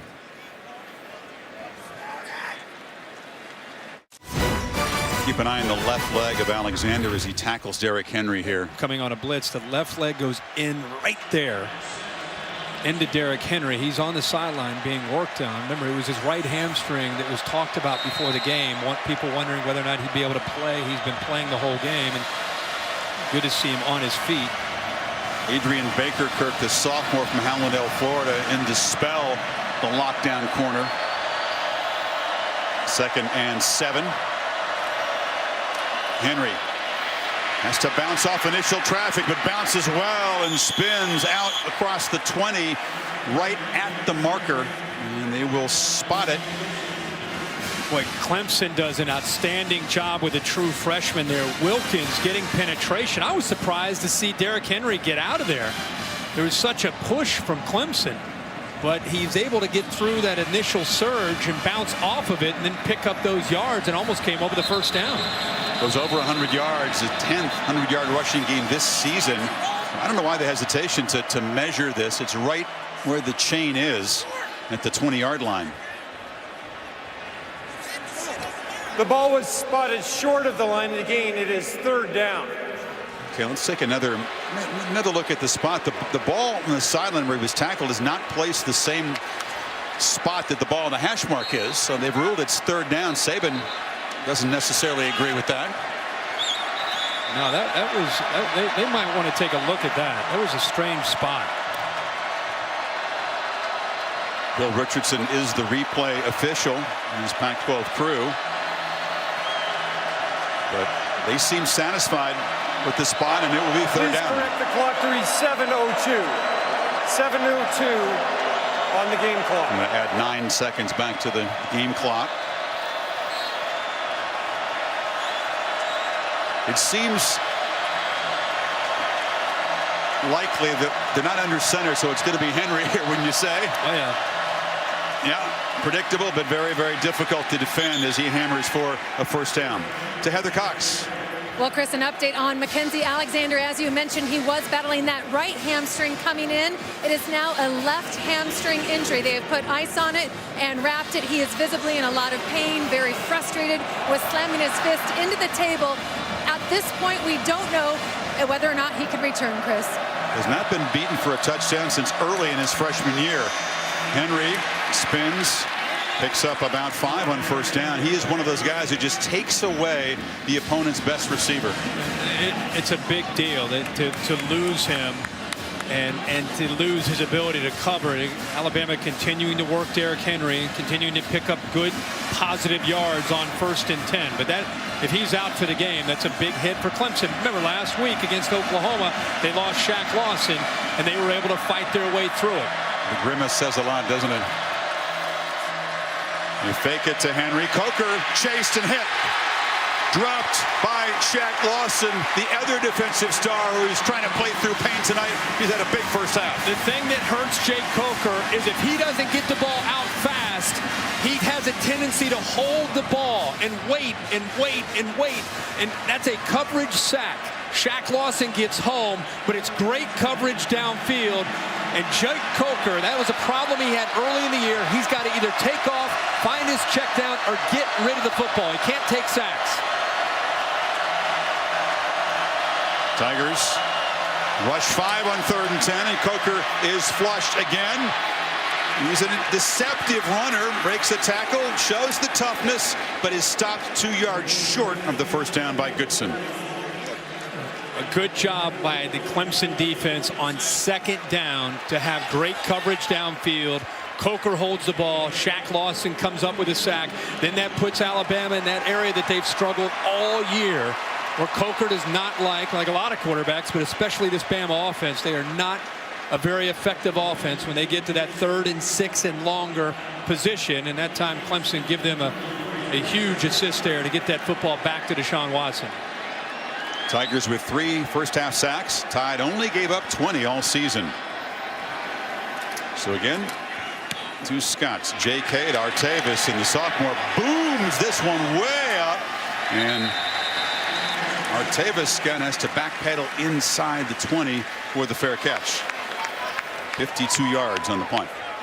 Taco Bell student section combining with the college football playoff to provide 1,000 student tickets free of charge so that students could come down to Glendale and cheer on their teams. 2 long road trips for these teams from the Deep South. Rarely do they venture to the West to play any football game. But a great crowd tonight. Yep. We think Clemson's got an edge here. A little more orange than Crimson. About 60-40. So Watson hands off to Gallman, who bursts through the middle, or excuse me, Zach Brooks, who's spelling Gallman. They haven't had too much success with running besides the quarterback tonight. Boy, Zach Brooks is a physical runner. You could see it there on that run. 6'1", 200 pounds. Gets some good yards there, positive yards there on 1st and 10. Now they go empty. They rush for Keith Watson in the pocket. He escapes. Deshaun Watson shows some of that wizardry. He's going to be hit hard by Foster at the 30, but he gets a first down.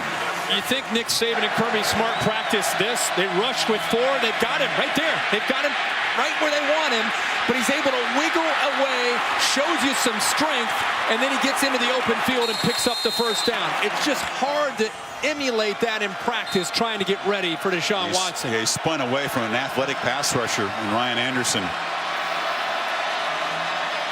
Watson batted down at the line. That was DJ Petway. Petway, they try to cut him. Not very effective, but look at the push. They've got him contained. They've got him in the pocket. Anderson has him. And then once he's able to get away from Anderson, it's the combination of the strength and the speed from Deshaun Watson. Empty backfield. Brooks in the slot. It's a high throw collected by Artavis Scott, who weaves his way for a first down across the 41. Bama's answer right now is they're bringing pressure. They've not shown a lot of that this year, but they're trying to do anything they can to get after Deshaun Watson. But the good thing is it's a quick throw for Clemson, and once they are able to contain and deal with the pressure, there's room to run. Watson again steps up, tries to escape. Still looking, just dumps it short. Brooks in the flat, makes the catch, makes a first down, and a flag comes in very late.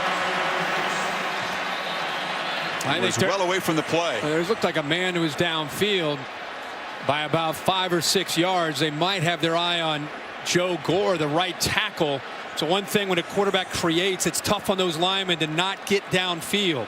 You talked about the strength of Watson. An eligible receiver downfield, number 73 of the offense. 5-yard penalty.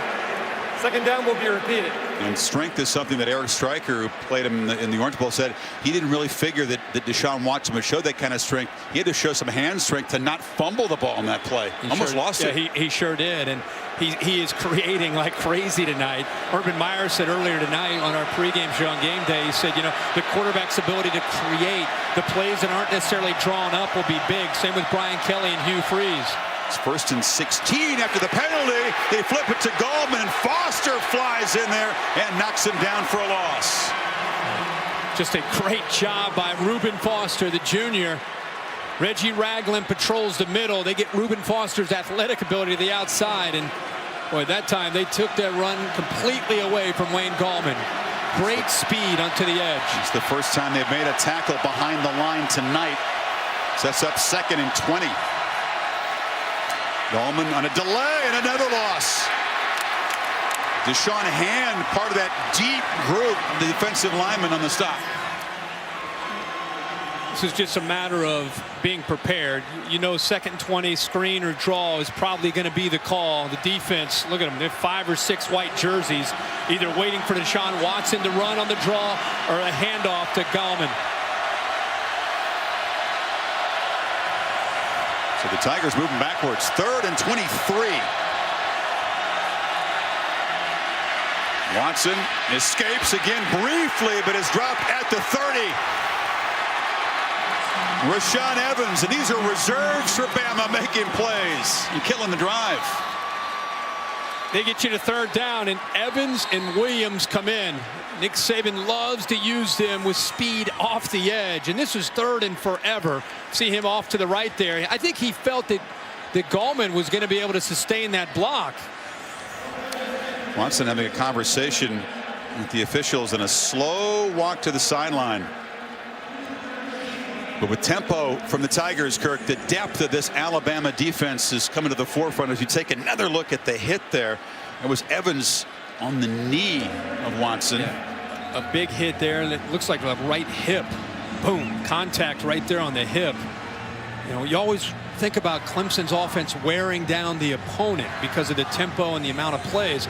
I don't know if there's anybody on this field that's had to do more for his team than Deshaun Watson. The play calls where he's been running the football, the amount of times that he's scrambled, created to buy time and throw the football, he's worked as hard as anybody. He's going to have to show a lot of durability tonight, the last 4 quarters at this pace.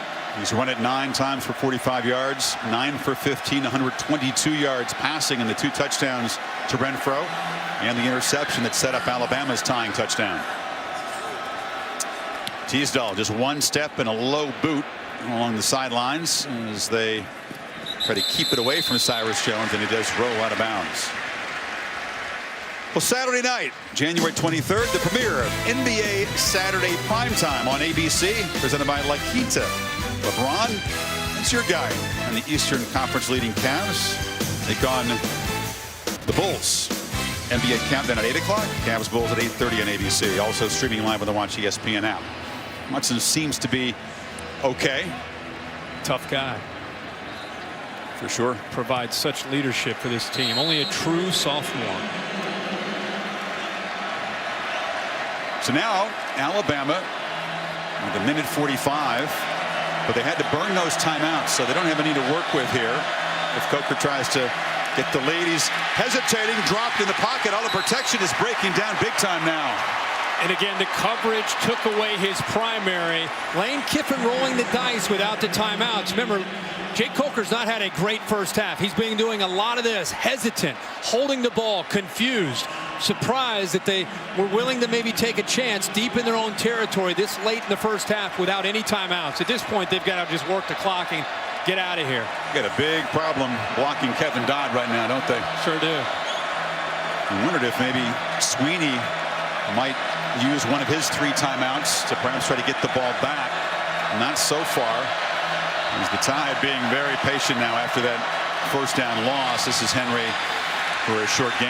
And next, Dabo Sweeney calls his first timeout. So he's thinking at least force Alabama to punt. The Buick halftime report.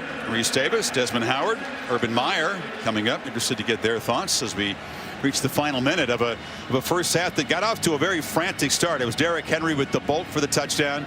Deshaun Watson responding with a couple of touchdown drives. Then he threw the interception, and it was Henry's 2nd touchdown to bring us where we are, 14 apiece. About as good of a first half as you and I could hope for as just fans of this game and hoping to see a competitive game. It's a game of momentum. It always is in college football. You're going to go back and forth. You got to give Deshaun Watson and Hunter Renfro a lot of credit for making some plays, but also Alabama for hanging tough. Their defense comes up with the interception from Eddie Jackson. Then they're able to pound the football and get it in for a touchdown to tie it up. But this is exactly what we'd hope for is a great football game. And we'll see how this continues to go into the second half. You'd figure that Kiffin and the offensive brain trust, Kirk, will have a lot to talk about at halftime about this pass protection problem. 4 sacks in the first half given up. Coker drops back, delivers a throw.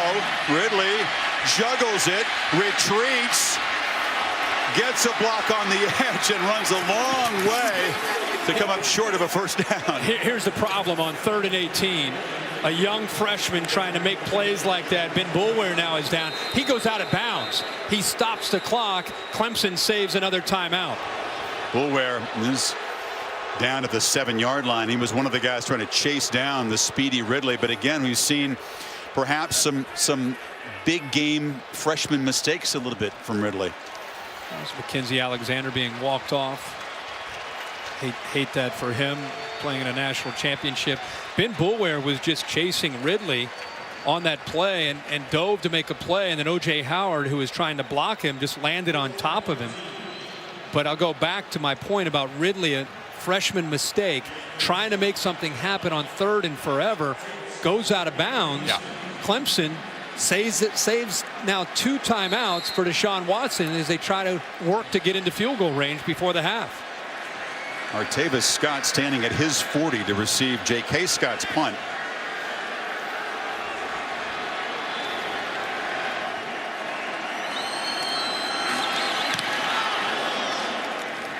It's a returnable boot, but a fair catch call by Scott, who had some room.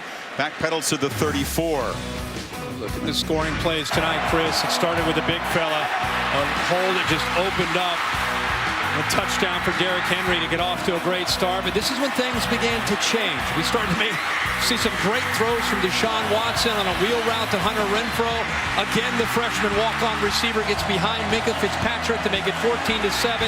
And then, as we said, after the interception by Eddie Jackson, Bama gets deep into Clemson territory and ties his football game up. Tigers would need to get about 35 yards, Kirk, to be in comfortable field goal range for Greg Hugel, who's long as 47. Watson has a lot of room, but decides to flip it over the middle, and it's caught. Sharon Peak, big gain to the Alabama 40, and they're hurrying now. Yeah, they're going to go hurry up here. Dabo Swinney doesn't want to use a timeout. Deshaun Watson, who is very calm in these situations, gets the play called. They're ready to go.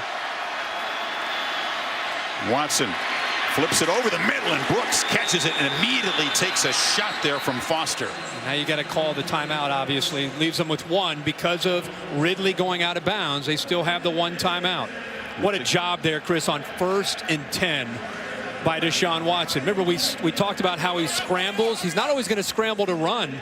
This time he scrambles to try to buy time, and now he's going to wait for his receiver to break free right into that open area. And Peak, because of his size at 6'3", 215 pounds, does a good job of using his body to keep the defender away from the football and uses the hands to bring it in. Nick Saban animated looking at Ronnie Harrison, one of his true freshman defensive backs, and coverage in that play.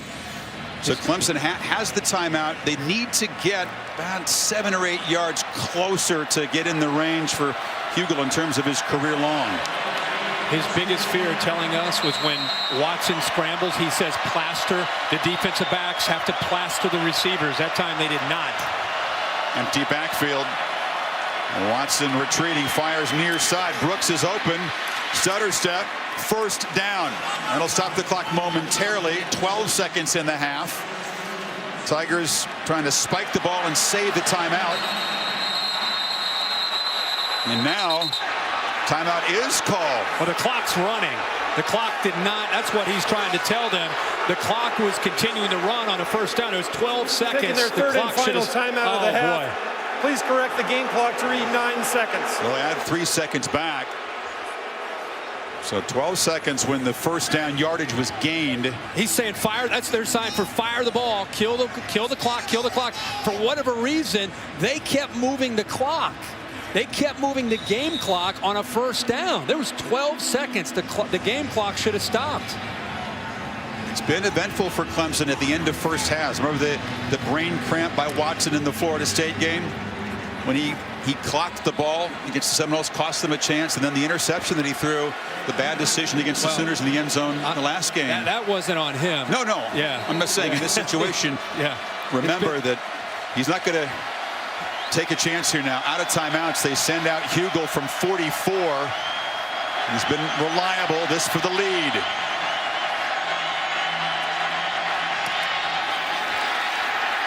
An ugly line drive kick. It is no good. So each team has missed A field goal, a makeable distance. And it's going to be 14 apiece at the break. Interesting finish. Look at Cyrus Jones, and looked like DJ Petway may have got a hand on that football. Tough to tell from that angle, but the kick did not look very pretty after it got past the line. Let's see if we can see if it was blocked by Petway. Yeah, it looked like he may have got a hand on the football. Looked like the spin changed a little bit. You're right. Yeah, DJ Petway, 57, the senior. Yeah, definitely got a hand on the football. And he's letting you know about it. That's what you have to do when you make a block in a championship game. Just in case you didn't notice the change in spin. I got that one, guys. That was me. Henry stutter steps and is knocked down near the 40 as time expires, in an exciting, eventful, and pretty darn even opening half. Clemson has the edge in yardage, 219 to 195. The one turnover setting up the tying touchdown. Both defenses flexing a little bit, especially Clemson's pass rush. Up for Nick Saban to think about. To Tom Rinaldi. Chris, thank you very much. A tie game going in a half, Coach. What's the more important adjustment, protecting your quarterback or finding a way to limit theirs? Well, we can't take negative plays. Jake's got to get rid of the ball. He's got to throw the check down. He's got to get rid of the ball. Every time we have a negative play, it stops a drive. We got to do a better job on their quarterback, because he's really hurt us with the scramble plays, extending plays, and running the football. So that's probably the difference in the game right now. I mean, those two things right there. Appreciate it, Nick. Let's go to Heather. Tom, thanks so much, Coach. You're 30 minutes away from potentially walking out of here with a national championship trophy. What more does this team need to do to make that happen? Well, they're playing their tails off right now, both teams. I mean, this is the way it ought to be. You know, we made the one mistake, kind of made the wrong throw right there, and they capitalized on that. Really frustrated with how the clock was handled right there. That's very disappointing. Cost me a timeout. But, hey, it's a tie ball game. You know, we'll get in here and see if we can come out and play a little better second half, find a way to win it. Dabo, thanks so much for your time. Chris, back up to you. Tigers will get the ball to begin the second half. They've scored on their opening possession of the second half the last 3 games. End of the half in Glendale. Stay tuned after these messages for the Buick halftime report.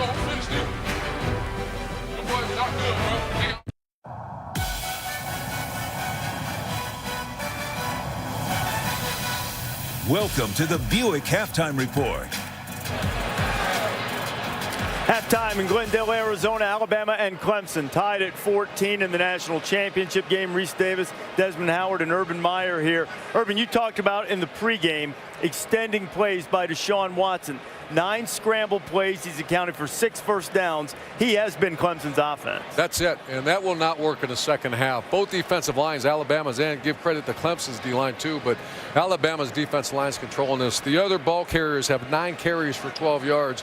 You take away Deshaun Watson, and this game's over. But then again, Deshaun Watson is one of the best players in America. No, he's dynamic. There's no doubt about that. But how about Clemson's defensive line? They've controlled this game, too. They've been getting a lot of penetration up front. Surprisingly so. Shaq Lawson, MCL sprain. I can't tell. Look at him sack Coker right there on that play. He has 2 sacks already in the first half. And his counterpart, Kevin Dodd, 3 tackles for loss, 2 sacks. They're controlling the line of scrimmage right now. Very surprising. I didn't think that they would dominate Alabama's offensive line the way they have so far, Reese. Well, one thing, too, Nick Saban said going to halftime, Jake Coker held the ball a little bit. It got him in trouble, got behind the chains. Clemson's going to have the ball to start the second half here, so we'll see what the Tigers are able to do if they can put a little more game pressure on Alabama in the second half. Now, the one thing that did work for the Tide was Derrick Henry, a 50-yard touchdown run, 128 yards rushing in the first half. This halftime report is presented by Buick, proud partner of the NCAA.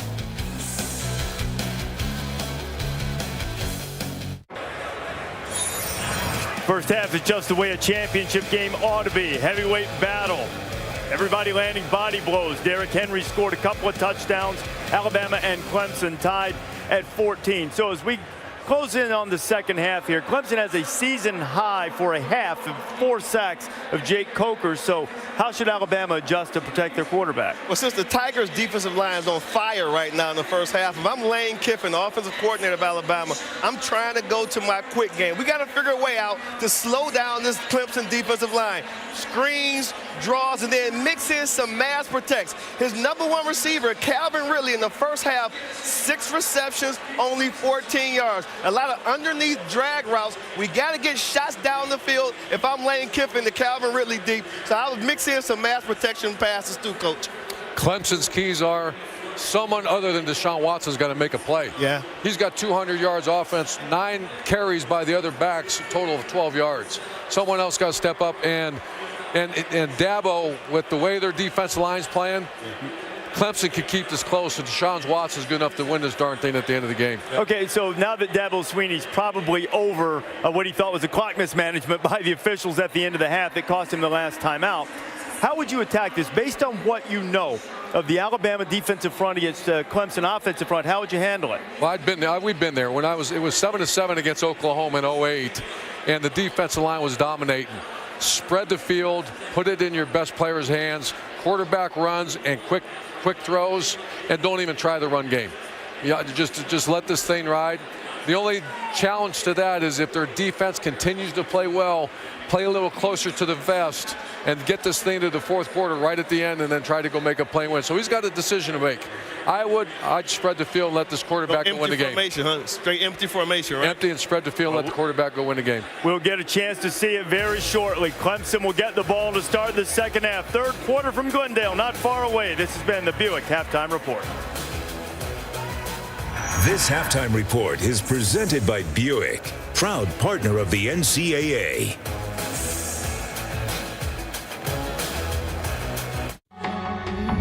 This is it, we're going in. Time to show them what we're made of. Welcome to the national championship game. The Tide and the Tigers battle for the title. The attention of the world tonight. Henry makes a cut, off and running. The Heisman winner headed for the end zone. Touchdown Tigers as they answered a strike and a touchdown again. Henry dives to Pater.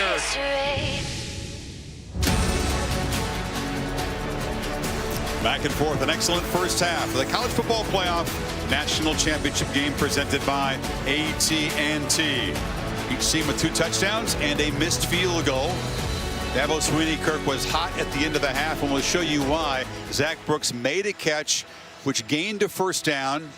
The clock did not seem to stop immediately, and eventually he had to spend his final timeout. Yeah, I thought he had a legitimate beef. You see the play clock on the left there at 19-18, and again, see the yellow line, first down. Okay, he gets tackled with 14 seconds, worst case. Clock goes to 12, so there's 2 or maybe 3 seconds. Now watch the clock now. The ball's not even spotted, and the clock's already started. That's why Dabo panicked down at the bottom. He's trying to say clock it, meaning fire the ball into the ground.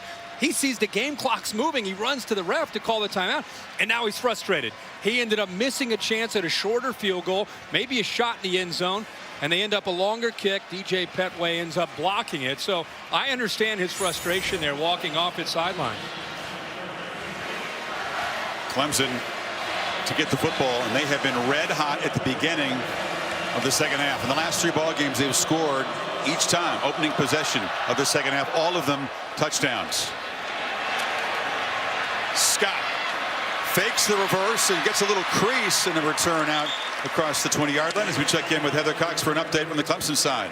Chris, Dabo Swinney's message to his team at halftime was simple. We have 2 quarters to win a national championship. We don't need to make any fundamental changes. You guys are playing like crazy. What you need to do is eliminate any mistakes, and we will be fine. Also, 2 injury reports for you on defense. Ben Boulware, their linebacker, has a strained deltoid in his shoulder. He will return. However, Chris, big loss. Mackenzie Alexander, who was struggling to even put weight on that left leg, will not return with that hamstring injury. Tavis Scott, after the return, appeared to limp off as Gallman tries the right side and is driven back for a 3-yard loss by Humphrey. And there is Scott, who's their top pass receiver after the kickoff return, Kirk. Yeah, and he had some injuries late at the end of the season, had some work done, had a scope done to his knee after the season ended against North Carolina before the Oklahoma game, and has looked terrific since that procedure. Watson straight back, flips it across the middle. Renfro with the catch. It's a pretty deep core, but remember that Mike Williams, their top guy, fractured his neck colliding with a goalpost in the opening game, and then Deion Kane was suspended, sent home before the Orange Bowl. So they're down 2 key guys from the start of the year. Yeah, so you turn to Ray McLeod now, who's in, a true freshman at 5'10", 180 pounds out of Tampa, Florida. Watson on 3rd and 3. Pitches it near side into traffic. Some miscommunication, almost picked off. Humphrey was in coverage. There were 2 Tiger receivers, but not on the same page. No, you're right. It was a miscommunication. You had a soft coverage against the inside receiver. That's who I think he wanted to throw the ball two-legged. The ball goes high. Leak's trying to actually block. Sharon Peak's actually trying to block, and that's why he's saying, I thought you were going to cut out. A miscommunication here to start this second half on 3rd down cost him potentially picking up the 1st down and keeping a drive alive. Yeah, 3 and out. And the dangerous Cyrus Jones standing at his 25. Teasdale low snap, low boot, and doesn't get a great roll. In fact, it just stops right there at the 36-yard line as we check in with Tom Rinaldi on the Alabama side. Chris, talked to Lane Kiffin coming out of the locker room at halftime. I asked him what he told Jay Coker. He said it was simple. Step up in the pocket and stand tall. Stop running around the rush. That's what's creating sacks, and that's what's limiting the opportunities. He said he told his quarterback, if we don't commit turnovers, we're going to win this game. Nick Saban, at the foot of the tunnel before the team took the field, he really used all the words that he used, a few expletives there, but basically said, light a fire under yourselves. This is fun. This is what we work for. This is why we're here. Go out and take it. 3rd quarters have been terrific for Alabama this season. They have dominated opponents in the 3rd quarter. 2-back look now. Henry and Drake. They hand it to the Heisman winner, and he plows forward for about 4. We talked to the entire 1st half about Jay Coker and some of the issues that he's had. Give Clemson credit, though. Here's an example how they dropped both their defensive ends. They blitzed the linebackers. You can see the coverage downfield. That's what Lane Kiffin's talking about. All that running around. He wants them to step up in the pocket. Here's another example where they confuse him. And they have done a good job of making him hold on to the football. They flip it to Drake in the flat. Stiff arm. Nice move around the edge by Drake, and he shows the quicks to get a 1st down. And remember, Mackenzie Alexander is not out there to the field corner. They have Adrian Baker in there, a sophomore who's not played nearly as much football. So you take one of your best cover men out of the game with the injury, and you put in Adrian Baker, and that was exactly where they picked up that 1st down. 2-by-2 look. They fake it to Henry. Coker loops it downfield. Howard is wide open, and the tight end will waltz to the end zone. 53 yards against a confused secondary. And the confusion's right here. You have 2 receivers into the boundary, only 1 defensive back. But this safety right here, TJ Green, not reacting, and you can see the receiver, the big tight end, actually slips downfield. A blown coverage by the Clemson Tigers, and TJ Green, who I don't think recognized the tight end along with the receiver into the boundary. You know why O.J. Howard is getting hugged by teammates, Kirk? His 1st touchdown reception of the season. He's a talented guy, a top prospect. Sometimes a little bit forgotten in the game plan, but boy, when he's called on, he can make a big play. Hasn't caught a touchdown since 2013, and it's the go-ahead score in a championship game. Boy, he's had a quiet year with so much potential, and as you said, what better game than the championship to be able to have your 1st touchdown of the year. Griffith knocks it through. He told me last week, sometimes I have to wait and be patient, but when I get a chance, I got to make sure I take it. He sure took it here. Clemson busts a coverage. Give Jake Coker a lot of credit for being able to recognize that. And here's a look at the play from the AT&T pylon cam as O.J. Howard takes it into the end zone, stays in bounds, and the Tide are up now by a touchdown in this 2nd half. And Watson has to answer again.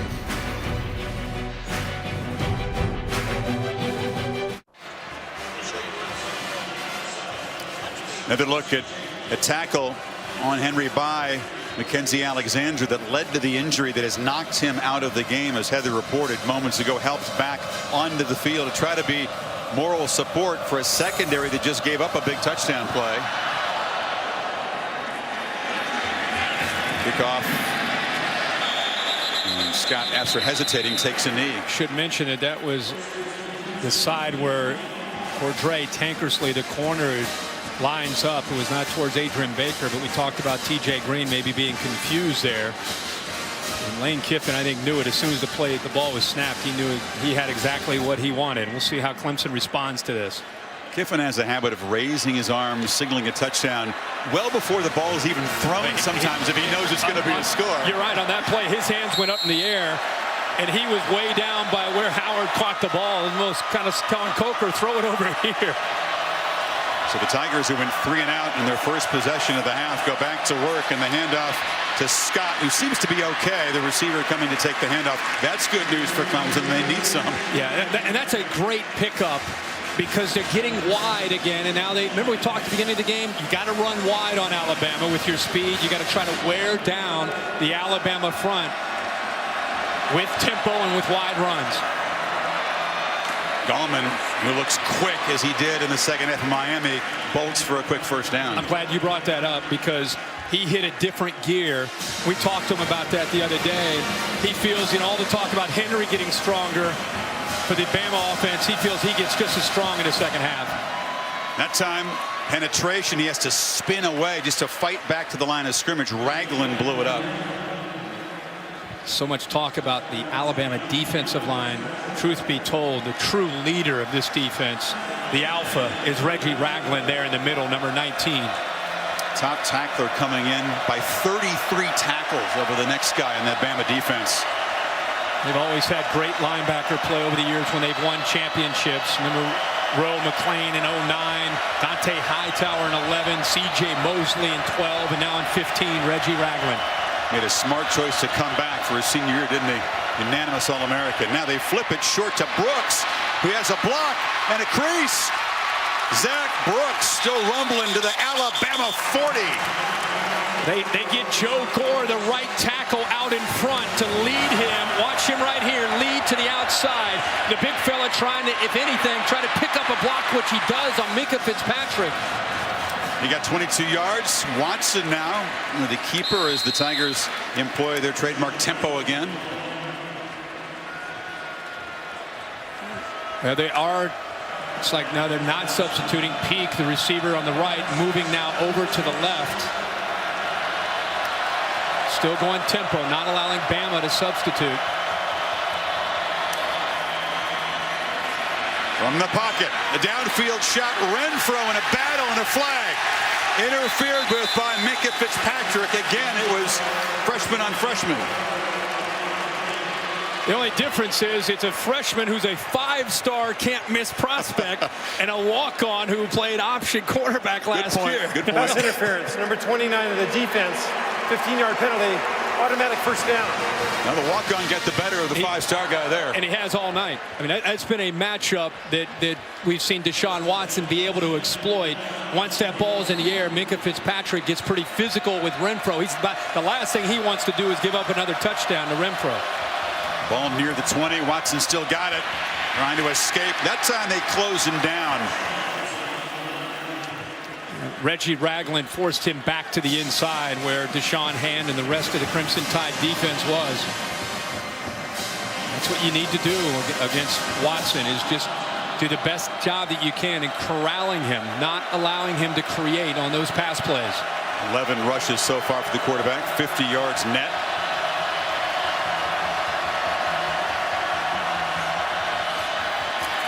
From the pocket, over the middle, and broken up. Fitzpatrick closed quickly. Jermon Hopper was running a post. Great closing speed here this time. We've talked a lot about Fitzpatrick. This time, he does a good job of keeping his eyes on the football. And by keeping his eyes on the football, it gives him a chance to be able to break on the ball. Great quickness there, and great change of direction by the freshman. Big moment now, 3rd and 9. They're in field goal range, but can Watson again create some third down magic? Remember, Leggett's here. And they also have to be careful the quarterback scramble from empty. Pressure. Pocket closes down. End zone throw. Incomplete. It was Scott battling for the ball. A beautiful throw to the corner. Deshaun thought he had one.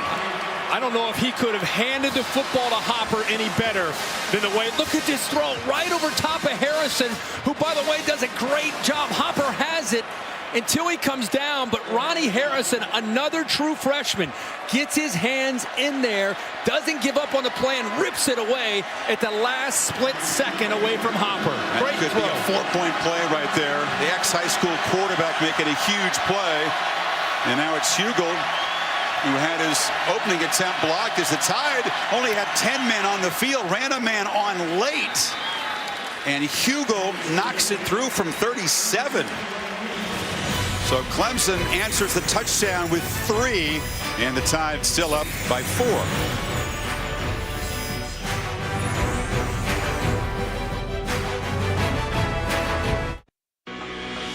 The 2016 College Football Playoff National Championship is presented by AT&T, mobilizing your world, and in part by Nissan, premier partner of the Heisman Trophy.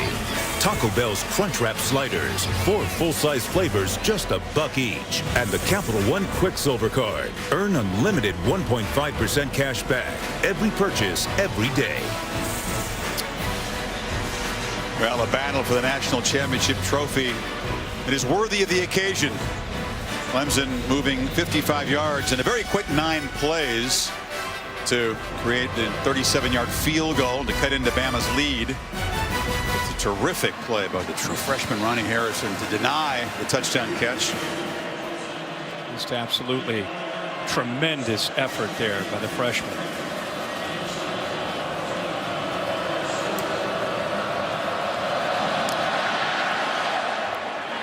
Hugel's kick drives Drake to the goal line.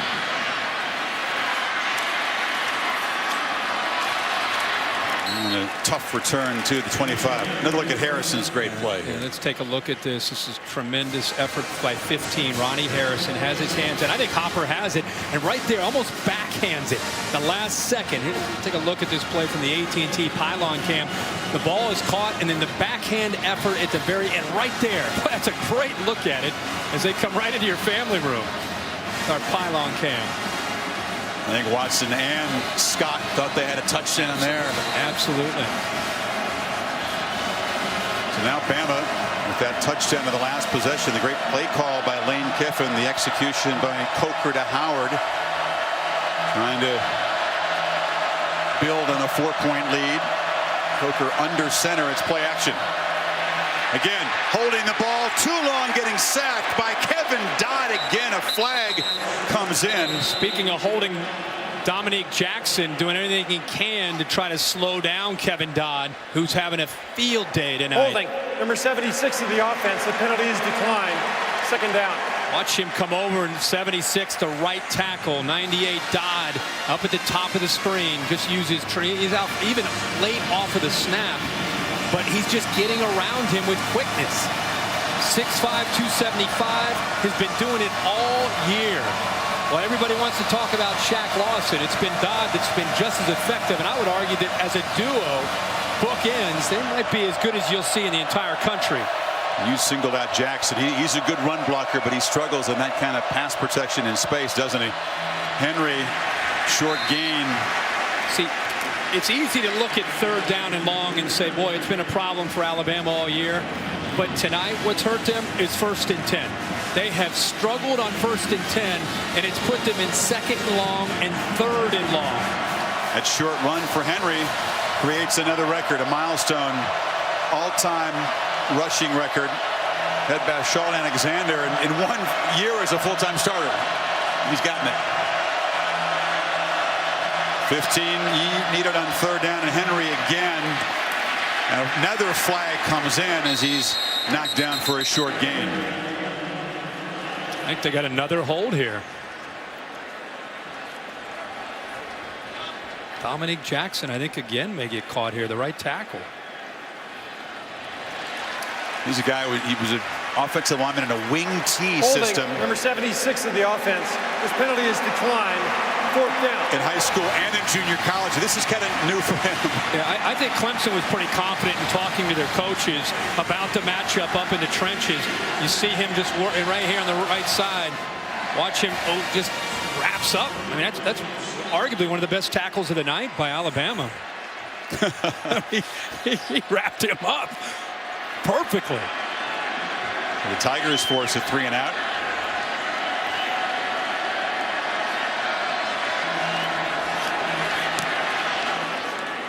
J.K. Scott drives Artavis Scott back to the 26.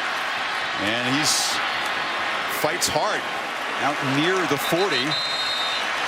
So Deshaun Watson will have good field position as he tries to create a go-ahead touchdown drive. You're watching the National College Football Playoff Championship game presented by AT&T.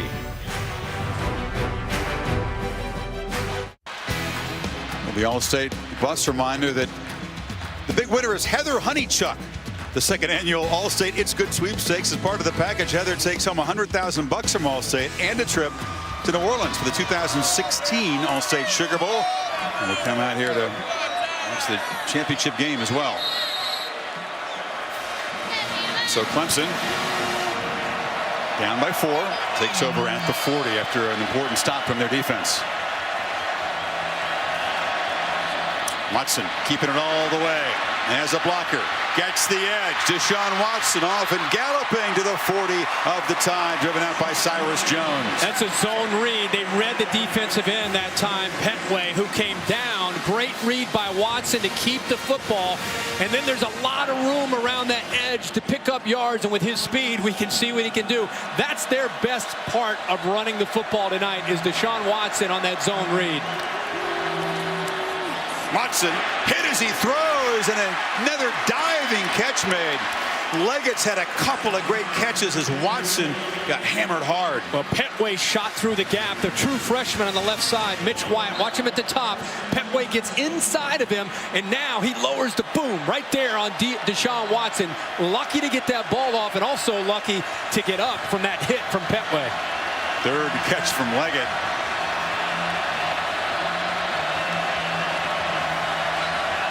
Gallman in the game has yet to get on track. Really hasn't done anything. The Tigers' top running back had almost 1,500 yards coming in.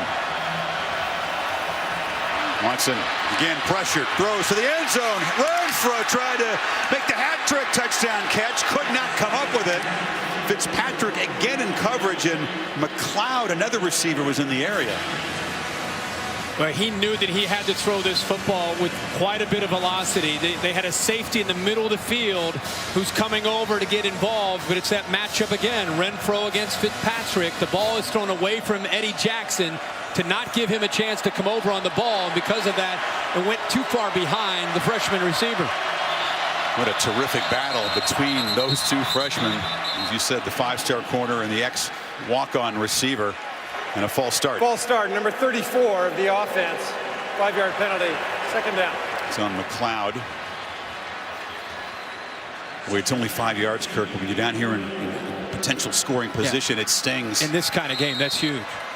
We keep talking about how this game's coming down to conversion opportunities on 3rd down. And the way you give yourself a chance is to do well on 1st and 10. And when you're a tempo team, the most important thing is continuing to get 1st downs to keep that defense on their heels. Makes this 2nd down play really big. Play clock winding down. Got to hurry. And just get it off. Pressure again. Watson escapes again. A lot of green grass in front of it. Another 1st down scamper for number 4. He is so tough to stop. They brought a blitz with Minka Fitzpatrick and also the linebacker Reuben Foster. See him coming to the right? He looks to throw, but now there's nobody left. Everybody's downfield in coverage. He wanted to throw the ball, but he recognizes the blitz and the open area, takes off and picks up yards. A 20-yard run and now a 16-yard run, and Deshaun's getting near another 100-yard game. This time a throwback in traffic. Catch and made, short gain by Peak as we check Nick Saban's reaction. The number one thing Nick Saban wanted to do is not allow Deshaun Watson to create. He's been working for 11 days with Kirby Smart on this defense. And it's one thing that for the genius of all geniuses, Nick Saban, to have a plan, but you have to go out and do it. This is the best quarterback, in my opinion, they have faced the entire year, and maybe one of the best they've ever faced since Nick Saban's been in Tuscaloosa. He's gotten the award as the best quarterback in the country this season. 2nd and 6. The Tide again crowding the line, but they flip it to Gallman, who cannot get far. Jackson held him up, and then the posse arrived, but it's a 1st and goal for Clemson. You can't run the football with your best back. Try to get the ball out in the flat to give him a chance, and he looked like he landed awkwardly after the initial contact there, and he kind of limps off. Let's hope he's okay. When he pulled away from Eddie Jackson, you could see that he landed a little bit awkwardly there, but it's a good way to get him involved in the game. He's had a rough night, as you just mentioned, running the ball. You get the ball out wide, it gives him a chance to get his hands on the ball out in space. Tide running a whole bunch of fresh troops on defense. The play clock winding down. Do they see it? Timeout, says Sweeney. He went all the way down to the 5-yard line. Deshaun had not noticed the clock counting down. He wants the play call a little quicker, doesn't he? So Clemson threatening to claim the lead when you come back.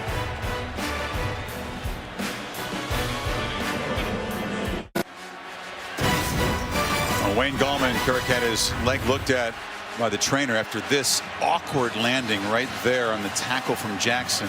Yeah, that right there, that's what I saw live, and he kept fighting to try to pick up yards. The good news is he at least is up for now and trying to talk to coaches into letting him continue. He's actually out there. He did a good job of negotiating. He's back out on the field. Yeah. 1st and goal. Can the Tigers muscle the ball in?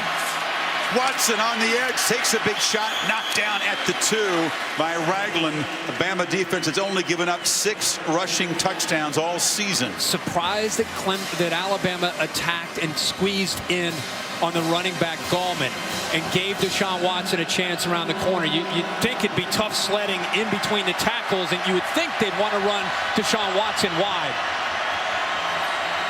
Gallman hit and dropped for a loss. That was Denzel DeVaul penetrating its 3rd down. And also saw Ashawn Robinson getting in there. Deion Hamilton coming off the edge. I'm telling you, it is hard to get inside. What do you call here, Kurt? I get Deshaun Watson on the edge. I give him an option to be able to get out wide and use his speed.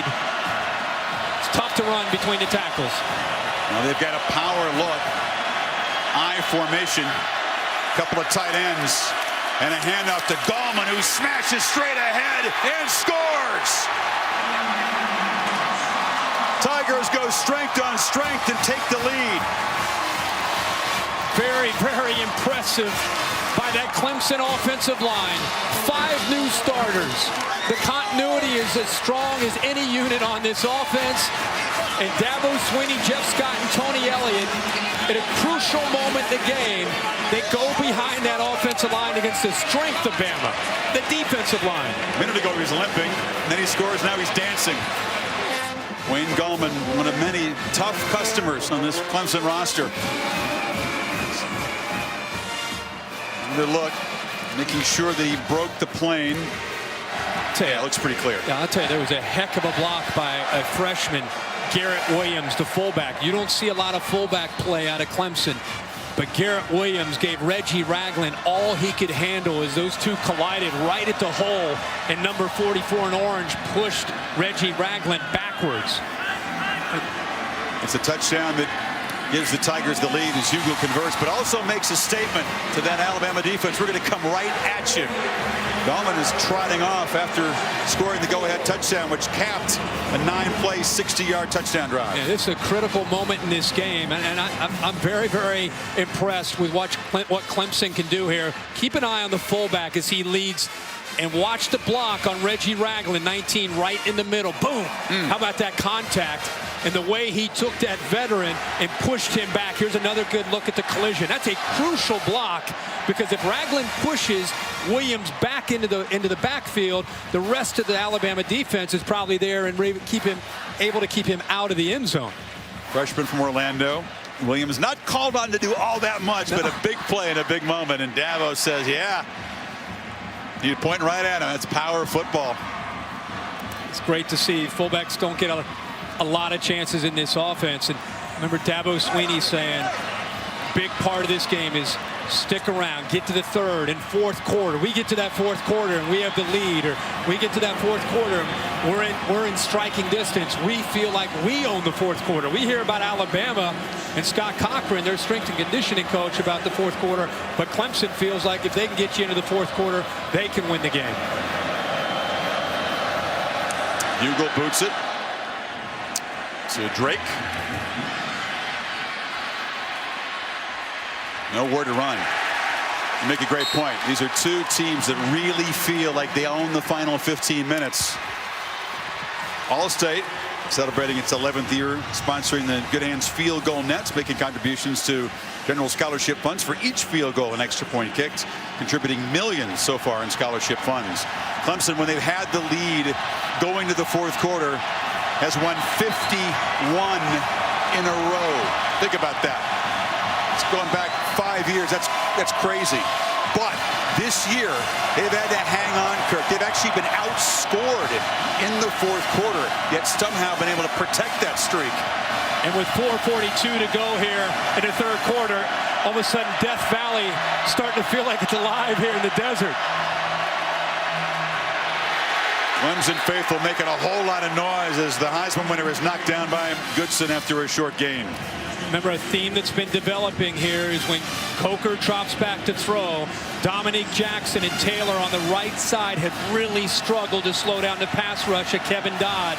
I think Lane Kiffin's got to come up with an adjustment, either throwing screens, quick passes, try to get the ball out of the hands of Jake Coker quickly. Otherwise, you got Coker back there holding the ball, and you've got Dodd and Shaq Lawson closing in on him.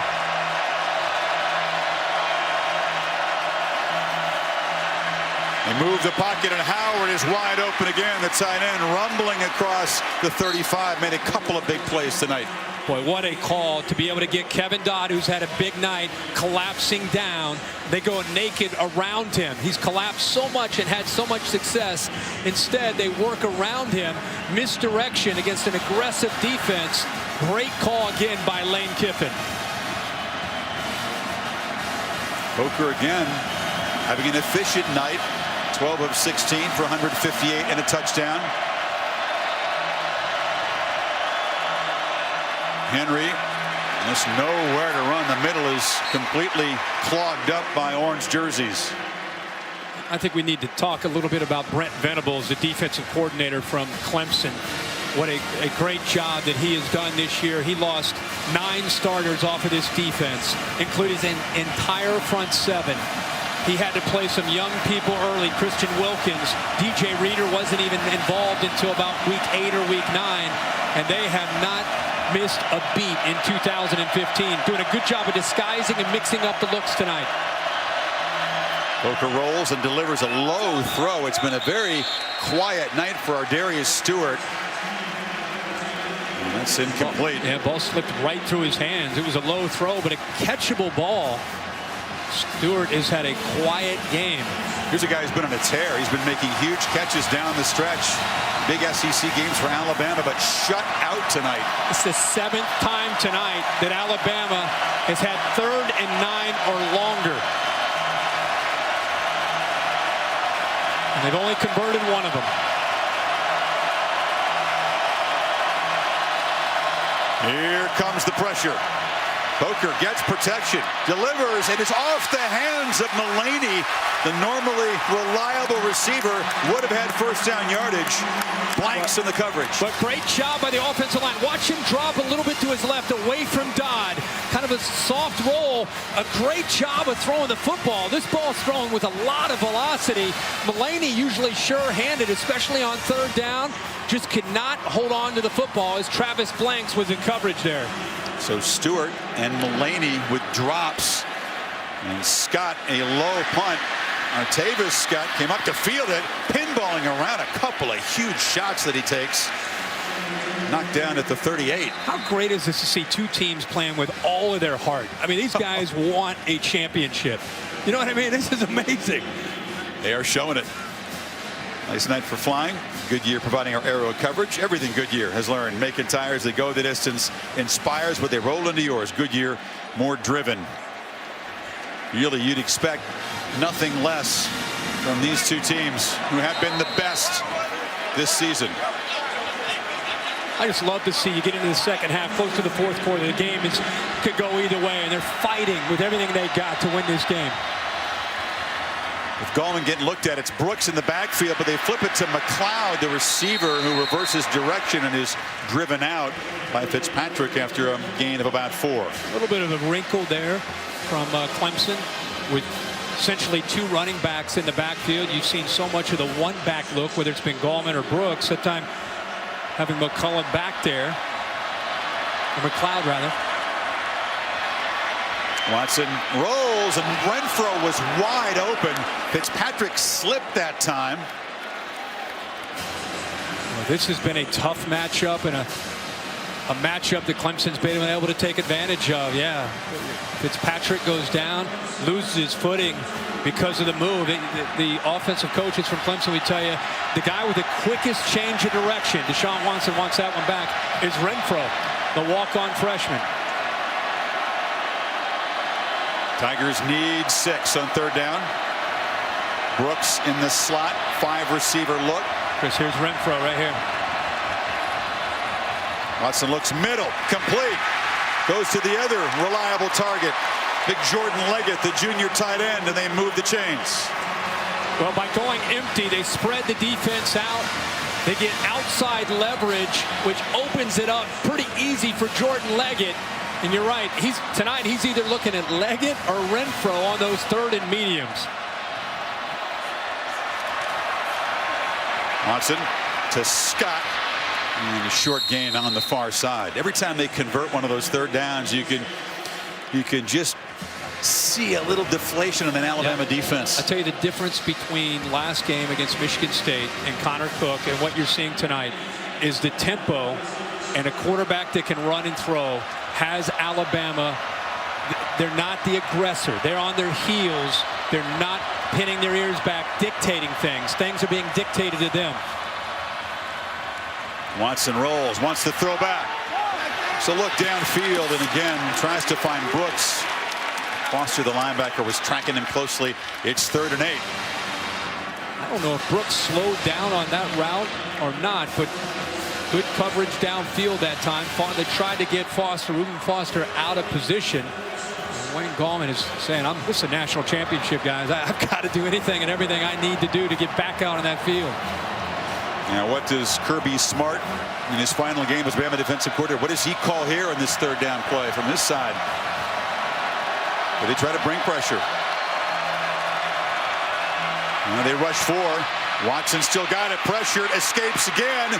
Cannot escape that time. They finally get to him for the first time.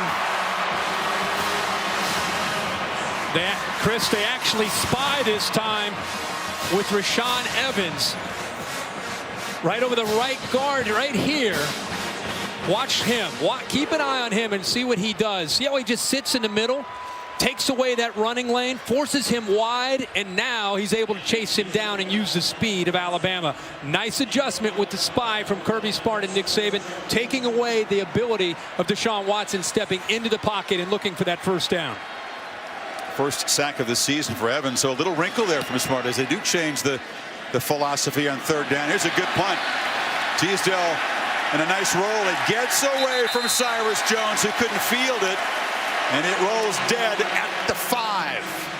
So 52-yard punt, and Bama backed up final minute of the 3rd quarter. Been solid on special teams tonight. It's been a problem area all season long.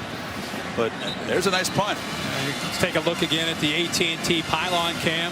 An outstanding punt and a good view of it from there. And it's great to see Teasdale have a chance to come back and redeem himself from Charlotte. Has done so much since then. But this is a game of field position. And Alabama here in this second half has been pinned back in their own territory. And down by 3, it puts a lot on Jake Coker and this Alabama offense. They're right the heart of these Clemson fans backed up in this end zone. Coker standing on the goal line. Henry. And a tackle made before he could really get up out of seat in the corner. Tankersley stopped him. Ben Boulware tonight and B.J. Goodson reading their keys and shooting a lot of times into the inside, and it's opened up some opportunities for Derrick Henry to get to the outside between the tackle and the tight end.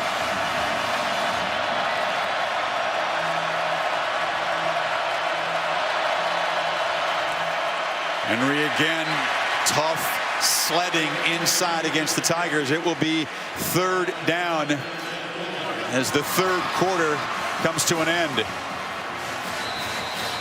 It's been rare in the championship game era to come from behind in the fourth quarter and win. And Clemson, as we mentioned, 51 straight when they lead entering the final quarter. But Alabama prides itself on being a fourth quarter team.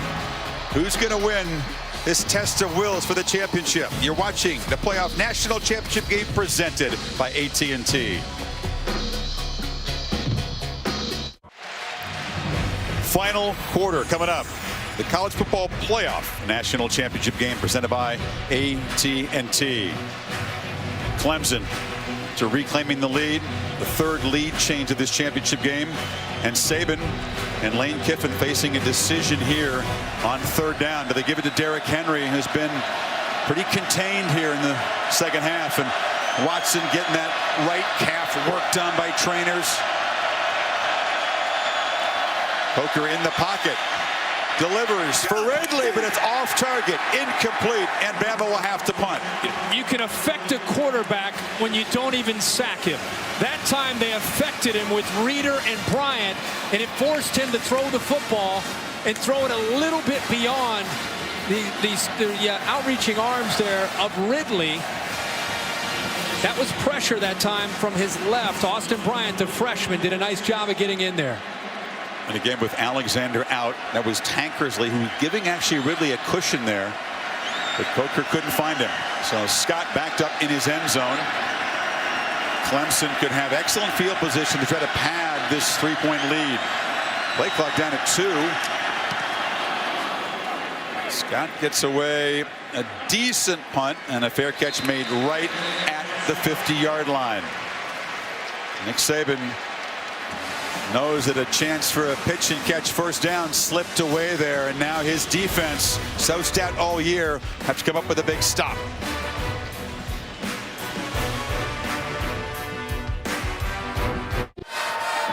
The Bama fans on their feet trying to inspire their defense to go up with a stop as the Tigers take over up 3 at midfield.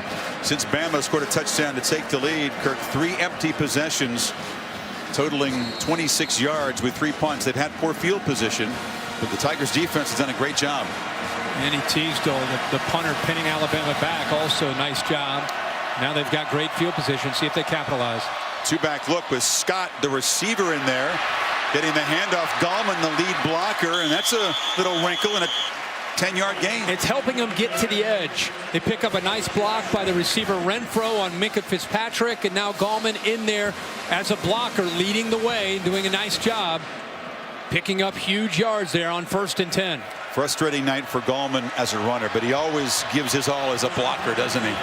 Sure does. Big reason why Watson's had so much success running the ball in the second half of the season. 2 backs again in that backfield. Motion 1 out. Fumble.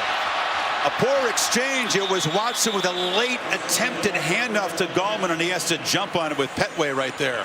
Yeah, let's see the exchange here. It's not a read with his own read. It looks like ball maybe got in a little bit high. Deshaun Watson trying to, instead of just falling on it, tries to pick it up as he's moving. He had his head up there. He saw Petway charging. Risky move. But just a 2-yard loss.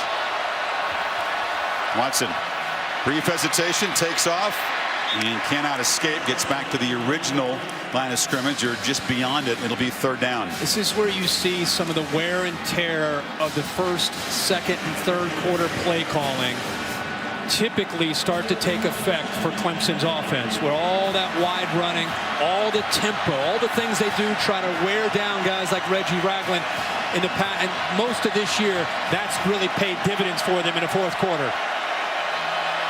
3rd and 10, not in Hugel's field goal range quite yet. Watson, downfield, jump ball incomplete. Well defended is Humphrey against Scott that time, and it's 4th down. Well, Alabama sold out. They played man-to-man across the board. Good move by Scott, but great job of catching up there by the freshman Marlon Humphrey, and goes up and knocks that football away. Love to see corners find the football in college football. So often we see them with their back turned to the ball, to the quarterback, but Humphrey had a lot of confidence in getting in position and then turning back and knocking the ball away. Sweeney's plea for pass interference not answered, and now from the 40-yard line, Teasdall just drops the point, tries to hit a sand wedge, a diving attempt to down it, but it's a touchback. So Bama's defense does make a stop, even though the Tigers took over in midfield. Bama's going to get it back, down 3. Pylon cam showing you that look. Came very close to pinning them at the 1-yard line. It just slips away.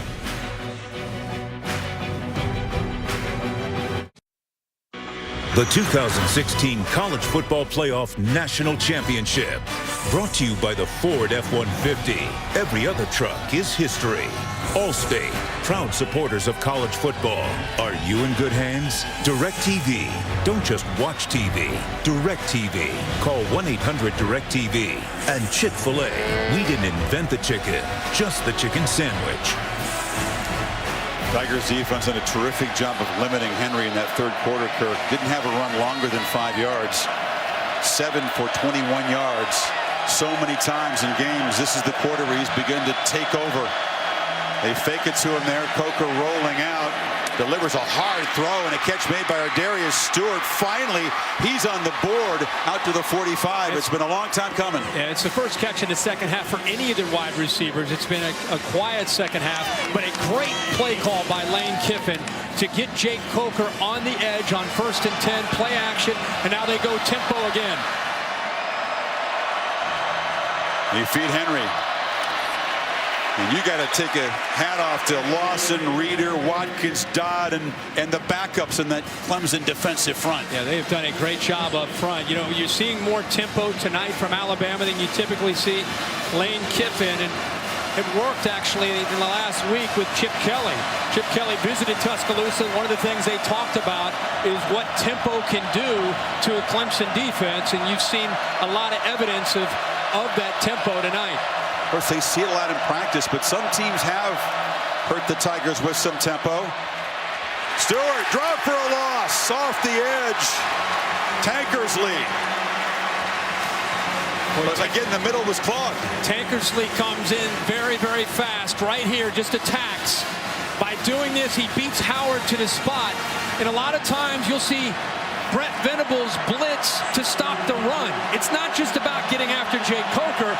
They blitz on situations where they expect the run from Henry, and that time Tankersley takes Henry down. Remember, the right side has struggled. We'll see if Coker rolls away from Kevin Dodd, who's lined up down here. He's been a nightmare tonight for that offensive line. They bring pressure up the middle. Coker leans back, looks downfield for Stewart. He's got it. Acrobatic, twisting catch by Stewart, who's suddenly come alive. Jake Coker makes the throw of the night. Ben Boulware gets into his face. He throws that way before Stewart is even thinking of turning to look for the football. Throws it to a spot, and Stewart gets there. And now Henry hammers forward. A 38-yard gain on 3rd and 11. Unreal. One of the first times we've seen them convert on 3rd and long. But Jake Coker deserves all the credit for that throw. He had to get rid of the ball as Boulware came in. Just threw it up and as far as he could, hoping that Stewart would eventually get there, and he did.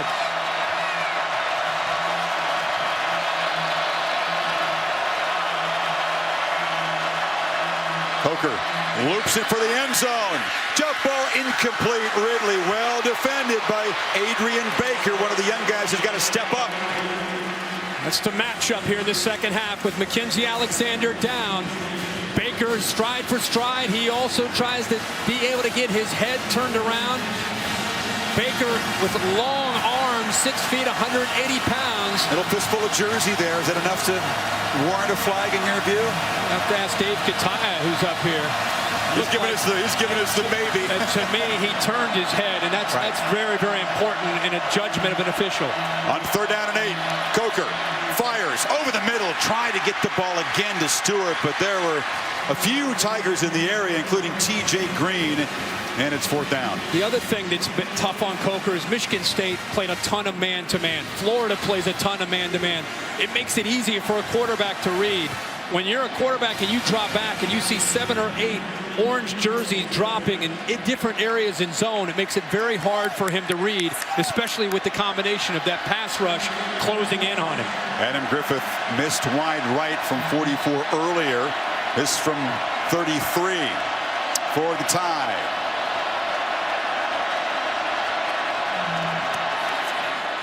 And this one is good. So how about the 38-yard pass to set up the tying field goal, Kirk? Yeah, and let's watch Jay Coker here as he gets rid of this football. Watch Ben Boulware right up the middle. Watch how early he has to throw this ball. Look at Stewart. Stewart is still running his route, and that ball just drops out of the sky right into his hands. And Griffith knocks it through. The Tigers and the Tide are tied. 10:34 to play. We hope you're enjoying this as much as we are. The game tied for the 3rd time tonight. Tide driving 64 yards in 8 plays. The big 3rd and 11 conversion to Stewart, the key play. And now an onside kick. Griffith, and it's caught. Now Alabama's got the ball back. Marlon Humphrey, the corner, and a perfectly executed little pooch kick. Clemson's been tight with their alignment with their front line all night. It's something that I bet Alabama looked at upstairs. They talked about it. Sweeney's going crazy about something over there. See how tight they are right there? See the big space to the outside? Kearse trying to get out there. And Humphrey comes down with the ball. I don't know if it was offsides. I don't know what Dabo Sweeney's Tell me offside, and the kickoff's going to come into play in a Clemson game again. The ball was legally caught and recovered by the kicking team beyond 10 yards beyond this kick spot. The advance is not allowed by rule. The ball is dead at the spot where first possessed by Alabama. Well, he caught it 15 yards downfield. I don't think that was in question at all. We thank Terry Lyden for the lengthy explanation. What it means is it's Bama ball, but they can't advance it beyond where Humphrey got it. Right a little around close to being offside, though. But look how tight they are right here. See how tight? All that room to the top. They disguise it perfectly. That's about as good as a kick as you could hope for from Griffith. They practice that a lot, don't they, Kurt? Yeah, they sure do. They really practice it a lot, and he executes it very well, the former soccer player from Poland. He floats it right over the shoulder of Humphrey. In a game that's tied in the 4th quarter, you're waiting for a big play to maybe change the complexion. Alabama maybe just had that opportunity right here. We'll see if they capitalize. It's been Sweeney with special teams trickery. That fake punt pass against the Sooners. Now it's Saban's turn. A lot of shifting from the Tide. Play clock at 5. All that to hand it to Henry, who again is hit in the backfield and cannot escape. Drop for a yard lost by Carlos Watkins. Talk about how you stop the Heisman Trophy winner. You get penetration. Make him have to start over with those long strides. It makes it tough on him. He doesn't have the lateral quickness that you see from a shorter back because of how long he is. Penetration's been a key all night for a Clemson defensive line that, for the most part, been winning the battle at the line of scrimmage. But Ben Boulware, that little fire plug 240-pound linebacker, has made some huge clutch stops this season for Clemson. Again, getting in there. Drake spelling Henry now, and Coker looks downfield again. Wide open is Howard for his 2nd long touchdown tonight, and the Tide reclaim the lead. You've got confusion in coverage here from Alabama's John Howard right here. He's going to slide down. Green settles in, and nobody gets back with Howard. It's the 2nd time we've seen the tight end get behind coverage. You don't know from sitting up here if it's T.J. Green, the safety, or the corner that time, Tankersley. But another blown coverage on the back end, and Lane Kiffin finds another way to use O.J. Howard for a touchdown. Who's got 2 tonight after not having any since 2013. The tight end has come up huge for the Tide. Coker has responded with a couple of big throws here in the second half, and Clemson, for the first time all season long, is now trailing in the fourth quarter. Can Deshaun Watson answer?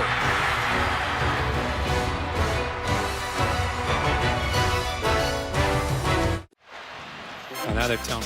Goodyear providing aerial coverage. Everything Goodyear's learned, making tires that go the distance, inspires what they roll into yours. Goodyear, more driven. Bama scoring 10 points in 49 seconds. And Griffith, this time the conventional kickoff. It's a deep one and will not be returned. 3 of their 4 touchdowns, Kirk, beyond 50 yards. Henry runs for 50, Howard 53, and 51-yard receptions. And here's another look at Griffith's work. Yeah, ball goes up in the air. Humphrey's able to bring it down right there at the 50. And you have an offense that was in attack mode there, and a broken coverage again by Clemson, where O.J. Howard, who's had a quiet year as far as touchdowns are concerned, 2 tonight, both on blown coverage. It's the All-State good hands play, the well-executed kick. And now Watson in a fourth quarter hole for the first time this season. Delivers a strike to Renfro, who makes a quick cut. Foster was trying to rip the ball out of his hands, but he holds on and gets to midfield. Boy, he is such a crisp route runner, and the quarterback, Deshaun Watson, has such confidence because he knows exactly where he'll be. He doesn't hesitate at all when he throws the 13. Pick up 24 yards, and now it's Gallman slashing free. Wayne Gallman finally getting a run. Waited all night for that. At 11 yards total before that scamper into the red zone. Remember we talked about the wear and tear of some of the play calling early in the game, the wide runs, the tempo, the different things that gets Alabama, their eyes affected. Then you can go back to what's been your bread and butter all year, which is running into the inside with the quarterback Watson or Gallman. Plays of 24 and now 34 yards. They've moved into the red zone. Watson still got it, and he is dragged down behind the line in the hands of Deshaun Hand. Yeah, miscommunication there by Jordan Leggett. Wondered if he might be reading. Leggett will come over to try to pick up this block, and he's trying to actually get around him. It made me wonder if Deshaun Watson might have been reading it, but I think it was just a miscommunication that time by Jordan Leggett. Should have made that block. Lost 3. Gallman moves to the slot. Watson pressured, delivers another strike, and Renfro, just so reliable, dives inside the 15. It'll be third down. They'll need 7. Empty with Deshaun Watson by himself. He's got receivers spread all over the field. He's reading the numbers inside the box. They blitz Reggie Ragland. Made it very easy to throw to his man again, Renfro, on the catch. Another enormous play in this fourth quarter. Watson has time. Loops the throw to the end zone. Ooh, close to being intercepted. Eddie Jackson, who had one earlier, was closer to the football than Leggett. Pressure came from John Allen. Well, he gets hit as he throws this football. John Allen to come from his right there, and all that weight comes down on Deshaun Watson. Think about Deshaun Watson, everything he's done, 35 attempts, he's run the football 18 times. And then Allen hits him there in the fourth quarter. So 2 quick plays to get in scoring position, but Hugel trots out from 31 to try to cut into the lead. 1 for 2 tonight. His first attempt was blocked. This one right down the middle. So a quick response from the Tigers inside of 2 minutes, but it's only 3, and Bama's lead is still 4.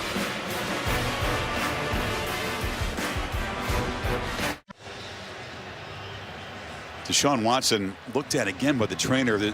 Any part of him that hasn't been examined, it's like guys in the boxing corner, that the cut men have gone to work on these Clemson offensive players.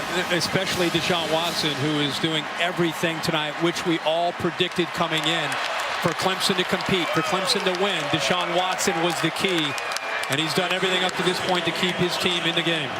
Heather Cox reporting that when his face was driven into the ground by Allen that time, Deshaun got some grass in his eye. That's what they were working on over there. Well, his jersey is not clean, and you wouldn't expect it to be. The man has worked hard tonight, doing everything for his offense. And that quick response does cut into the lead, but now the Tigers defense is going to have to stop Henry and company. Drake makes a cut, gets the corner. Look out, Kenyon Drake can fly. Eludes the kicker and will not be caught. Touchdown, Drake! 95 yards!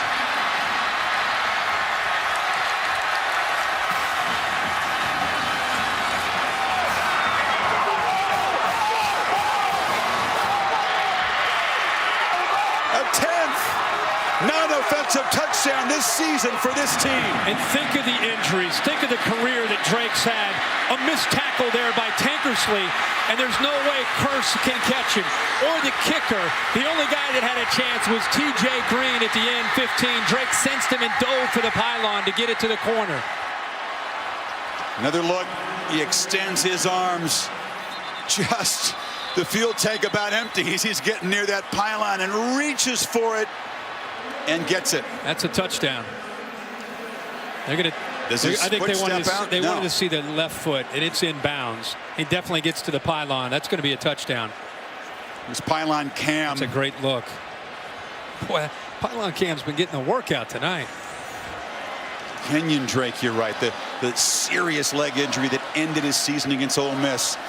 Covering a kickoff against A&M, breaks a bone in his arm. There's 2 screws in that arm. So frustrated to miss some of the stretch run, contributes a huge play. Well, the injury last year looked like it might be the end of his career. He worked his tail off to get back. He's in bounds right there. You see grass, and then you'll see him hit that pylon, get into the end zone for the touchdown. Kirk, we wondered when special teams might come into play. The ruling on the field and touchdown is confirmed. Bama's had good special teams all season. Clemson has not. That's the 3rd time they've had a kickoff return for a touchdown. And the lead is now 10 midway 4th quarter. Wow. Chris, not only the injuries for Drake, but to try to get back, and the guy you're competing against to try to take out is what goes on to win the Heisman Trophy. So he's had to find ways to get involved in special teams like this, catching the ball out of the backfield. But he shows you how effective he can be, how dangerous he is. Griffith makes an 11-point lead. A foot just a centimeter inside the field, and then the dive for the pylon.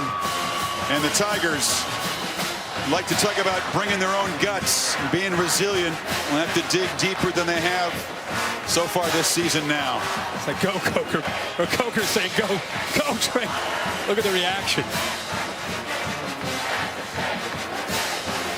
Derrick Henry said, yeah, my backfield mate doing something special on special teams. Probably nobody happier on that Alabama roster than Derrick Henry for Kenyon Drake. Still 7:31 to go in this game, and you have an offense that can move the ball down the field in a hurry to get themselves back within a 1-possession game. Now, Kirk, you've made the comparison to Deshaun Watson, perhaps the special season that Vince Young created in the Rose Bowl 10 years and a week ago. Remember, Texas against the Trojans faced a very similar deficit. It was 38-26 inside of 7 minutes to go, almost an identical deficit time situation. Can Deshaun come up with the kind of magic that Vince Young did? For Mac Brown is with us here tonight. He's been beaten up, hit a lot, he spent a lot of energy. Does he have enough left? Well, the one thing you know about Deshaun Watson is he's going to keep his composure. This will not be an offense or a quarterback that will panic with 7:31 to go. And that to me is the first important aspect of trying to get yourself back and giving yourself a shot to win this game. They're going to do what they do, which is run their offense and look for matchups and try to get the ball down the field as fast as they can, but they will not panic.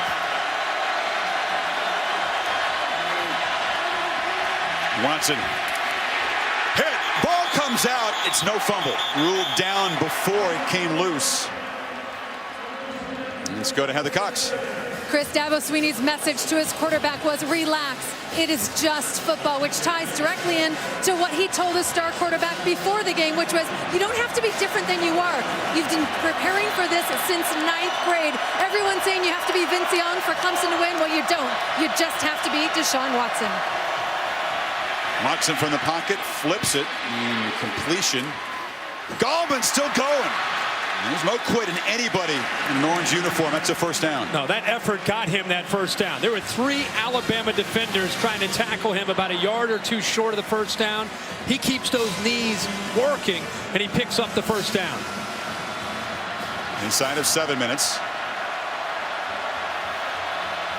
Bama has scored 17 points in about 3 minutes to claim this lead. Watson chased and sacked. Pocket just closed in, and Rashaan Evans, a backup's having a big night. Rashaan Evans on one side, Tim Williams on the other, and the push in the middle. There's nowhere for him to go. Look at the bottom, Evans with a good move. See how quick Tim Williams is? But look how he steps up, and he just has nowhere to go. So it's a group effort there by the Crimson Tide defensive front. 2nd and 13, Watson flushed again. Flips it short again. Gallman showing toughness, still running. Determination. Gallman's in the loose. Cuts it back. Are you kidding me? Shoved out. No flag, but a huge play. Deshaun Watson kept the play alive by improvising, finding his man Gallman eventually, and how about the work that Gallman's doing in the open field? I think Alabama almost quits on the play thinking that he's down, and he just keeps bouncing off the defenders. Huge play for the Tigers. 39 yards. Sets him up, and now Alabama will spend a timeout on defense to get their guys a rest. First timeout of the half. They got a lot of hands on their hips there. This is a remarkable play here with everything on the line. Down 11. Look at the creativity. Keep the play alive. Dumps it down. And now this is, what can you say? Breaks 1 tackle, 2nd tackle, cuts back, not giving up on the play. At this point, you're thinking he picks up a block. He may take it all the way to the house. He is so tough, so determined. Said he's a linebacker in high school, and he may not be the quickest. He's quick, but I think so much of his year has to do with that kind of determination. Good point about him playing linebacker in high school. He runs like a linebacker. I mean, he reminds you. In a good way. Oh, yeah. I mean, a linebacker mentality. He's running through that Alabama defense, bouncing off the tacklers. Zach Brooks now in the game to spell Gallman. Watson delivers a low throw. McLeod makes a catch and moves into the red zone. Deshaun now has moved past 4,000 passing yards, so he's got a 4,000-yard passing season and a 1,000-yard rushing season. They get down in this area. Remember, Renfro and Leggett, both at the top and the inside, start to become targets for Deshaun Watson. Both are in this area right here. Going to move Leggett over to the other side. Tide defensive back still conversing Kirk on that right side. The pass batted and almost intercepted. Diving attempt. And Ragland as Reed and Petway were closing in. This defensive front, when they can't get in there, they knock it down. Remember, Petway's had a big night. He was involved in blocking the field goal attempt. He's been involved in knocking balls down. He's been involved in making plays and getting after the quarterback, Deshaun Watson. Doesn't get as much fanfare as Reed and Ashawn Robinson and Jonathan Allen, but having a big night tonight in the national title. Tigers need 3 on 3rd down. It's Brooks in the flat. Makes the cut. And we'll have a first down at the 15. Important to remember here, they have taken a little bit under 3 minutes on this drive. You're under 5 minutes. It's a 2-possession game. Clemson not only needs to score, but they need to be able to score and try to save themselves some time to try to get a stop and get the football back.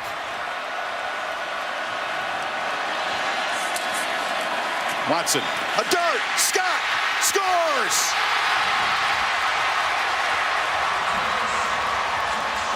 A touchdown drive that sums up the determination of this undefeated team. Told you that this football team would not be flustered. They wouldn't panic. They're going to have to go for 2 here to get it to be a 3-point game.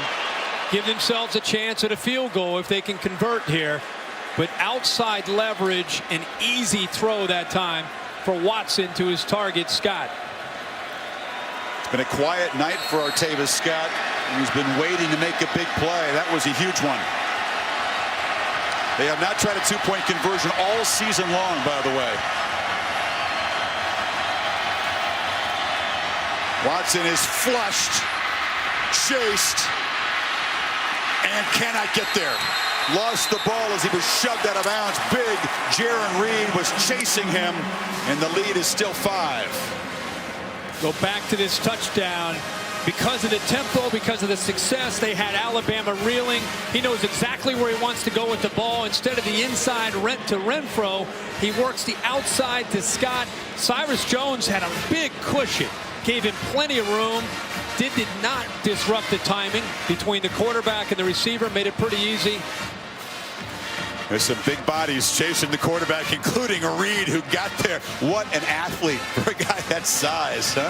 At 315 pounds. The leader of this team, along with Robinson and John Allen, selling out, as everybody on both sides is doing right now. Now you set up an interesting situation. Alabama with a 5-point lead. Clemson with 2 timeouts. How does Lane Kiffin decide to attack this Clemson defense?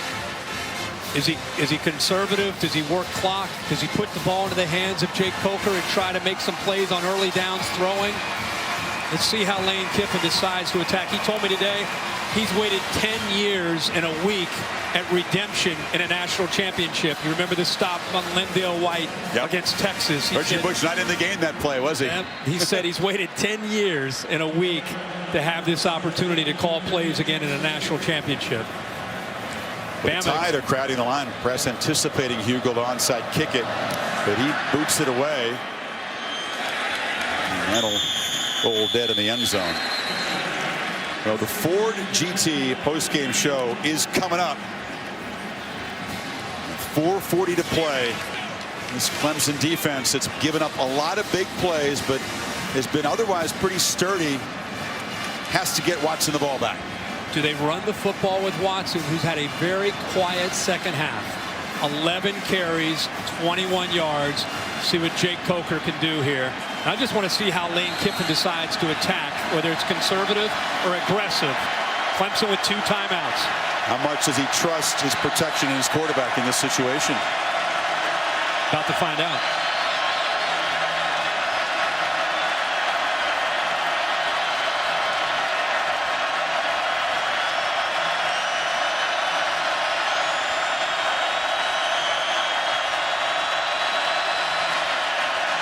Henry hit in the backfield and dropped by Kevin Dodd as the monster night continues for number 98.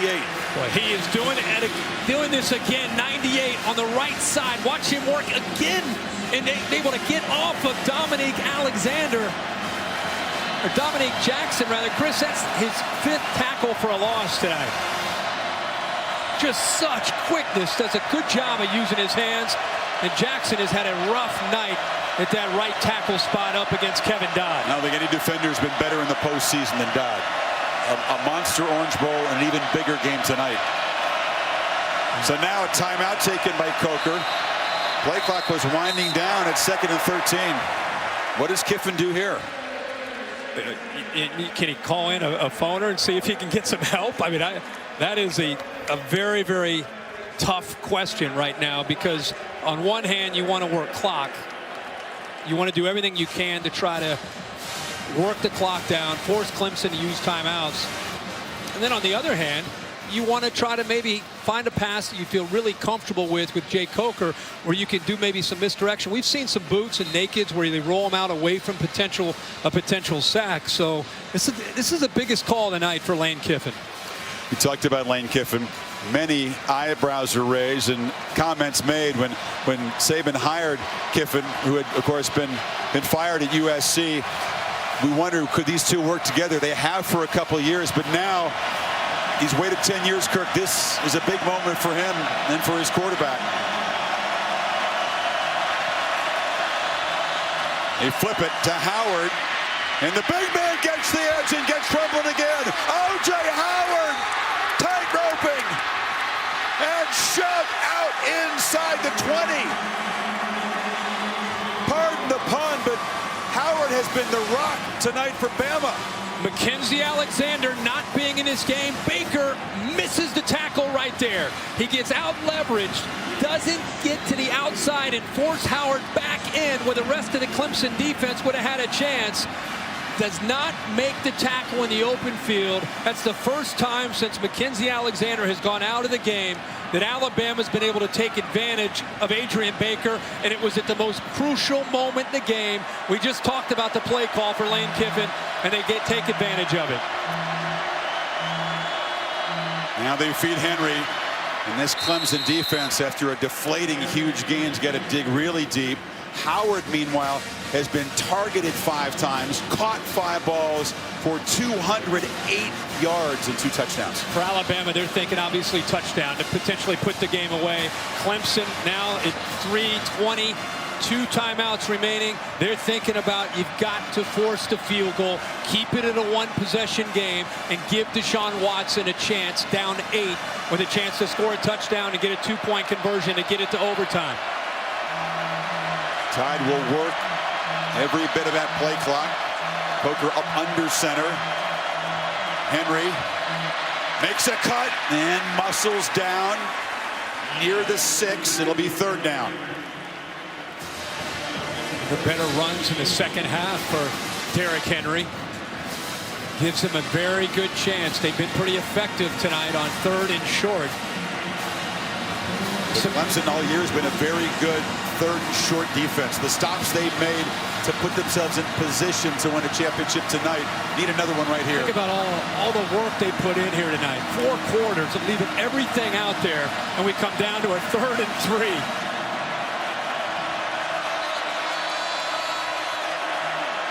Confusion. They'll have to spend a timeout, Alabama. Howard was not where Coker wanted him to be, and he's hot. Yeah, he's very fired up. What a difference in a quarterback and an attitude from where they were early in the year. You and I had him against Wisconsin in Arlington. We had him a couple weeks later when they played Ole Miss, and Jay Coker was benched. They thought maybe Cooper Bateman was the answer at that point in week 3. They ended up losing to Hugh Freeze and Ole Miss at home with 5 turnovers that night. They put the ball back into the hands of number 14, Jay Coker. And week after week after week, he became more and more confident. And by the end of the year, he's voted captain by his teammates after the SEC championship game. And you can see who's in charge of that offense. It's Jay Coker. Very different systems that they run. Watson, of course, really shouldering the load, but Coker making some big throws. Just a desperation heave to Stewart, which was huge, led to a field goal. And then O.J. Howard, the big plays downfield. But now back to this 3rd and a short 3.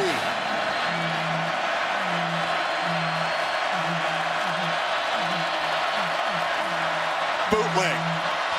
Coker cuts it back, dives, 1st and goal.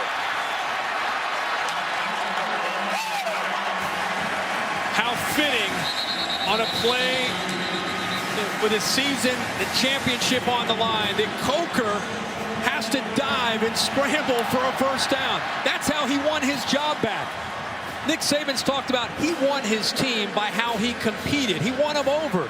And on a 3rd and short, he abandons the play, sees enough room, and uses his athletic ability and toughness to pick up the 1st down. He comes off of it right there. The guy that's been giving him fits all night, Kevin Dodd, he cuts back underneath him and then dives for the 1st down to keep this drive alive for the Crimson Tide.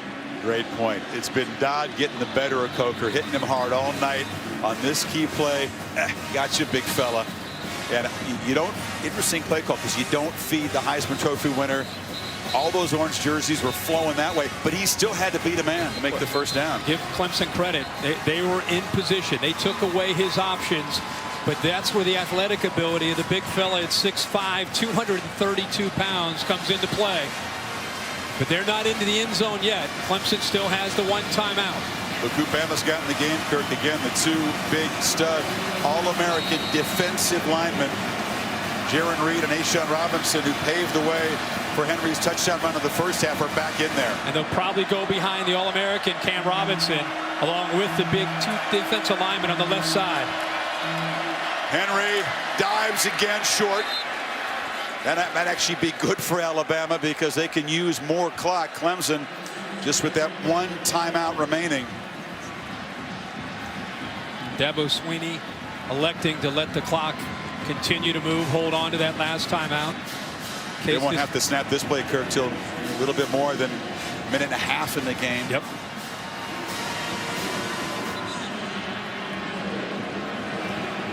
They trot off the two big defensive linemen and bring Michael Niswander, Highway 46, the big 240-pound tight end in.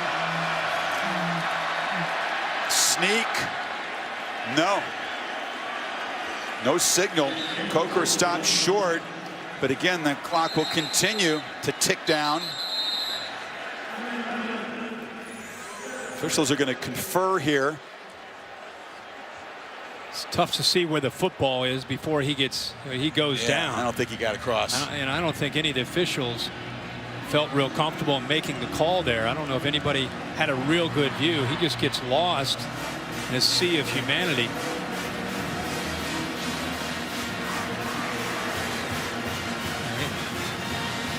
Just can't see that football, so they end up calling him on about the 2-inch line. So Dabo Swinney has to spend his final timeout just to stop the clock here at 1:22 and hope that his defense can somehow show some more guts and keep him in this game. Think about Alabama. Their entire focus this year: finish, finish, finish. Anywhere you go in their football field, in their football facility, you see the word finish. Nick Saban talks about it all the time. And here they are trying to finish off this national championship.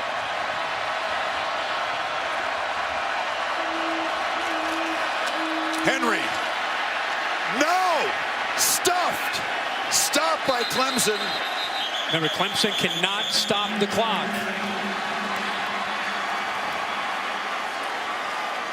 But a great effort by Dodd and those guys.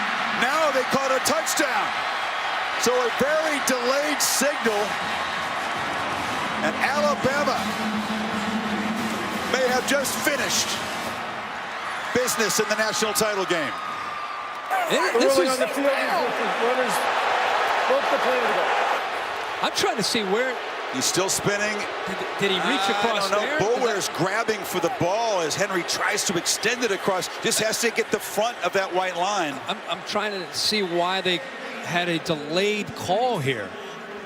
He certainly was stopped there. If you're going to make the call, it's right now if he reaches across. Boulware was grabbing at the football. This may be our best look yet. Yeah. You can see him reach across with the one hand. He's not near it at this point. Right there, he's it looks like he's in. Yeah, there you go with the spin. Like he's in. Yep. That is the best look. Again, it's just the front of that white line. And there's the spin. Oh, yeah. And he's in. How about that, Kirk? This tussle back and forth. It comes down to a second and third effort. Henry's having his hair grabbed on the play. He's spinning and just reaching the ball inches across that goal line for perhaps a clinching touchdown. After review, the ruling on the field of touchdown is confirmed. So for Derrick Henry, his third touchdown on his 36th carry. the relentless workhorse of this Alabama running game with 158 yards. A 75-yard drive with, again, the big play to Howard, the key. Can't say enough about Jay Coker, Chris. His story. High school football in Mobile, Alabama, goes to Florida State, backs up Jameis Winston, transfers to Alabama, sits behind Blake Sims a year ago, has to put it all together his senior year, gets benched, as I said, week 3 to Cooper Bateman, and instead of going in the tank emotionally, fights his way back. And another look here at the touchdown by Henry, clearly into the end zone. But Coker tonight, 16 of 25, 335 yards and 2 touchdowns, and that says it all for Dabo Swinney. Just like you'd expect from the Tigers, done it all season. They gave everything they had. Strong resistance down there on the goal line.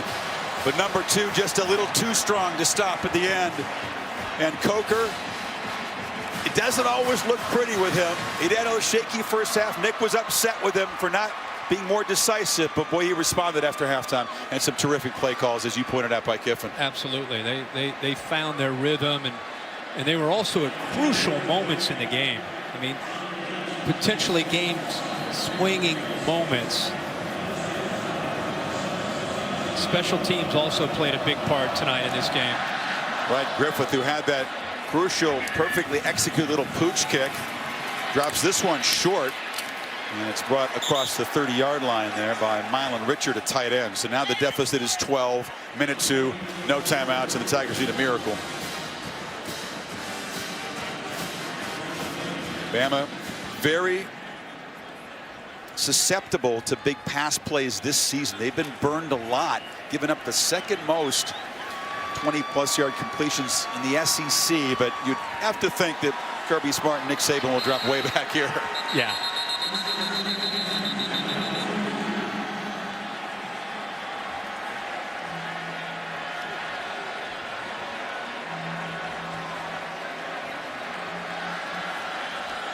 Smith helped off. 3 tied defenders lined up more than 15 yards beyond the line of scrimmage as Watson escapes, fires short to Peak, who's shoved out at the 38.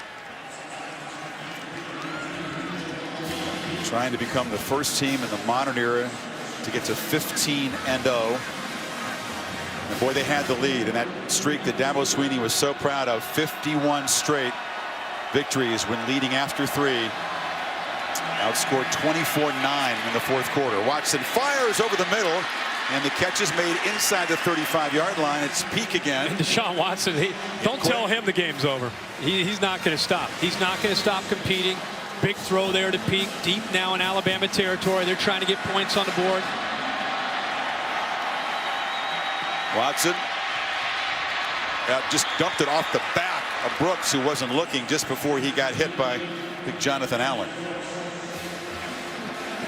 This Clemson football team, Chris, as you said, you talked about that 4th quarter, but they do not have to apologize to anybody for what they did tonight. This was a great effort by this football team, and they're still fighting with 37 seconds to go.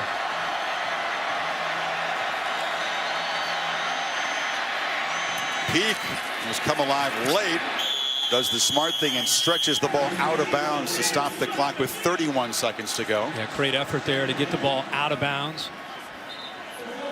And even though Deshaun Watson's still in a hurry. The clock will start on my signal.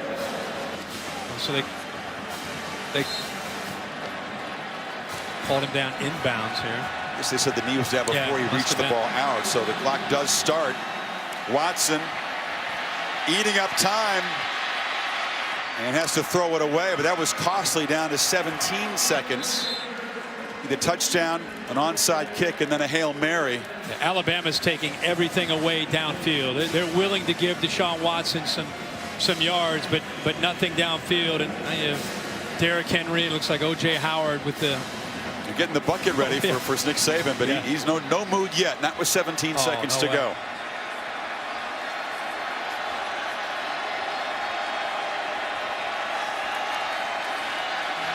Watson for the end zone. Caught for a touchdown. touchdown by Peak with 12 seconds. Leggett with 12 seconds to go. Wow. An absolute laser from Watson. Right over the shoulder of the defender, the defensive back, Harrison, puts the ball exactly where he had to put it. And he keeps Clemson's hope alive here. 12 seconds. Leggett, a physical receiver, tough matchup, and they are fighting right to the end. Trying to get Mr. Wilkins into the game. They had 10 men on for the PAT. This to cut it to 5.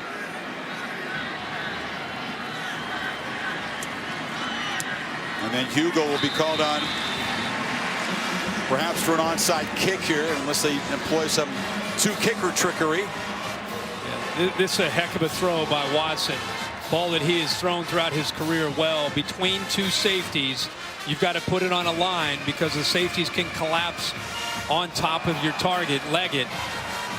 With those safeties out wide, the middle of the field is open, but because of their speed in closing, you've got to be able to throw it right, as I said, right with the same kind of velocity he showed right there for the touchdown. So an onside kick was a big part of the ACC championship game. Clemson had to hold on against North Carolina. Now it's the Tigers' turn to try to execute this. They tried one all year. By the way, how about 6 plays in 68 yards in 55 seconds? Against a Bama defense determined not to give up the big play. Right. That's why Nick says, don't get that Gatorade bath anywhere near me. Maybe that's why he coaches to the last second. Now they work it on in every practice, both teams. The onside kick and the hands team for Bama. You got Derrick Henry out there, a lot of the skill players. Hugel. With more guys to the right, kicks it that way. Ball takes a kangaroo hop, and it'll go out of bounds, and Alabama will have it one kneel down away from a national title.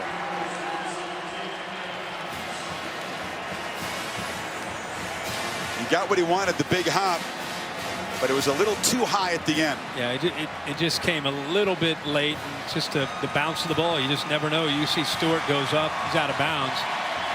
But Alabama now starts to celebrate. And Jake Coker, he said he's been living a dream.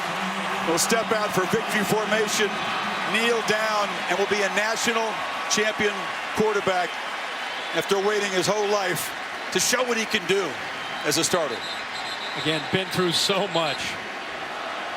His looks just so different tonight as a leader of this team. How about Nick Saban, Chris?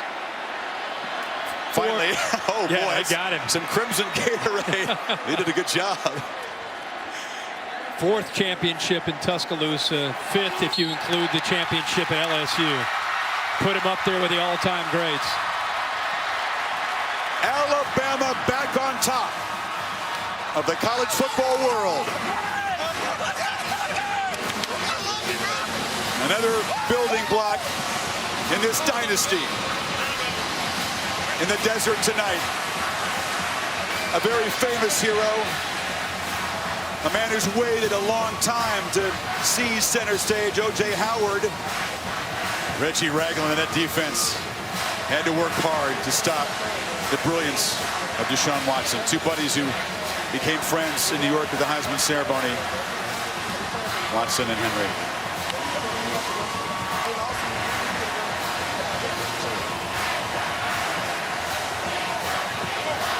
Everybody gave everything tonight. 45-40, Alabama wins. To Tom Rinaldi. Chris, thank you very much. Coach, all season long, even before the spring session started, you had one mission and one word, finish. How will you describe what it took to finish tonight? It was a tough game. You got to give Clemson players a lot of credit. They've really got a good team. This is a great challenge for us. I am so proud of our players, though, the way they competed, especially in the second half.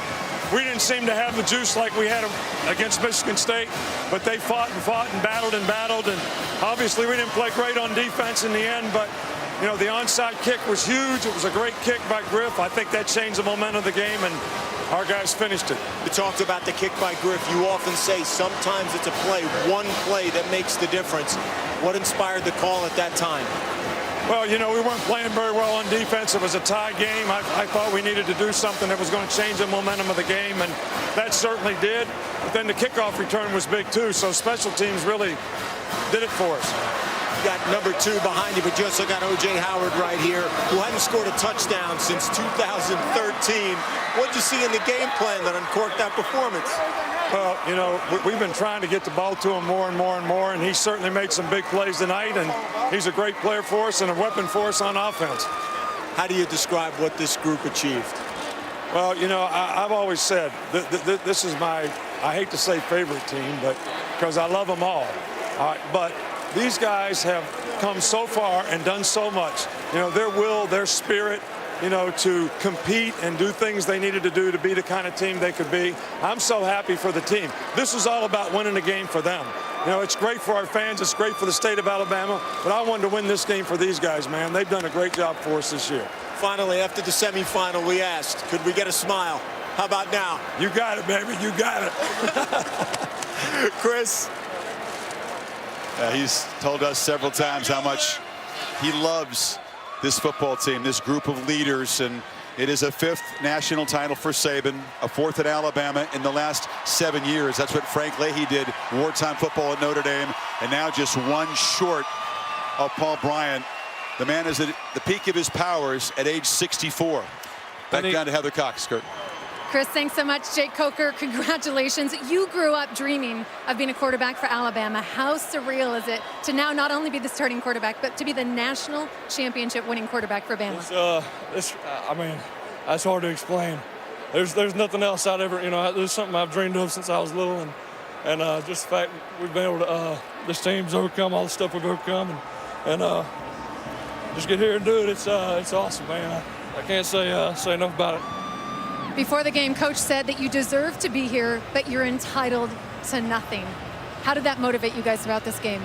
I think we just learned a lot from last year and how we came in and we weren't as prepared for a team like Ohio State, and you know, we came in here, we knew Clemson was going to be, you know, as they showed tonight, one hell of a competitor, and we came in prepared and got the job done. It was an emotional night for you as well as your brother Patrick, who was watching you play overseas. Any message for your brother and what kind of courage and fight he's shown you in his battles? I love you, Pat. I love you more than you can imagine. You inspired me this whole way, and I just can't wait to see you. Jake, your coach just won his 5th national championship. Where does he stand in your mind in terms of one of the all-time best? I mean, you know, I can only say, you know, talk about people I've been around, and he's the best I've ever seen. So, and he's proven that time and time again. And I just want to thank him for the opportunity he's given me. And I think as long as he's at Alabama, Alabama's going to be, you know, up at the top. He's a special coach, special person, and does everything the right way. And you know, I couldn't say enough about the things he's done for me and this team as a whole. It's really special the type of person he is, the type of coach he is. Jake, I know you've been dying to go celebrate with your teammates. I will let you do it now. Congratulations, and let's head over to Tom. Thank you. Heather, thank you very much. They came in as early enrollees together. They're roommates together and now national champions together. Derrick Henry and O.J. Howard. Derrick, let me begin with you. You broke that big run. When you did that, I'd never seen you more emotional with you. But what was the message you were sending to this team tonight? You know, I just told them that we worked so hard to get here. All we got to do is finish. You know, and we've been through a lot of adversity, a lot of ups and downs, and we got to finish at the team. And I love them. Let's go ahead and get a win. O.J., the last time you scored a touchdown was 2013. You were not featured very often in this offense. You were patient. What allowed this performance to happen tonight? You said the key word, being patient. I knew I had a chance to make plays tonight with the plays we called during practice, and that's what happened tonight. Number 28 decal was on the back of the helmets for this team in honor of Altie Tenpenny, your former teammate who passed away. The last person you mentioned in the Heisman speech. Derrick, I know what he means to you. How was he with you tonight?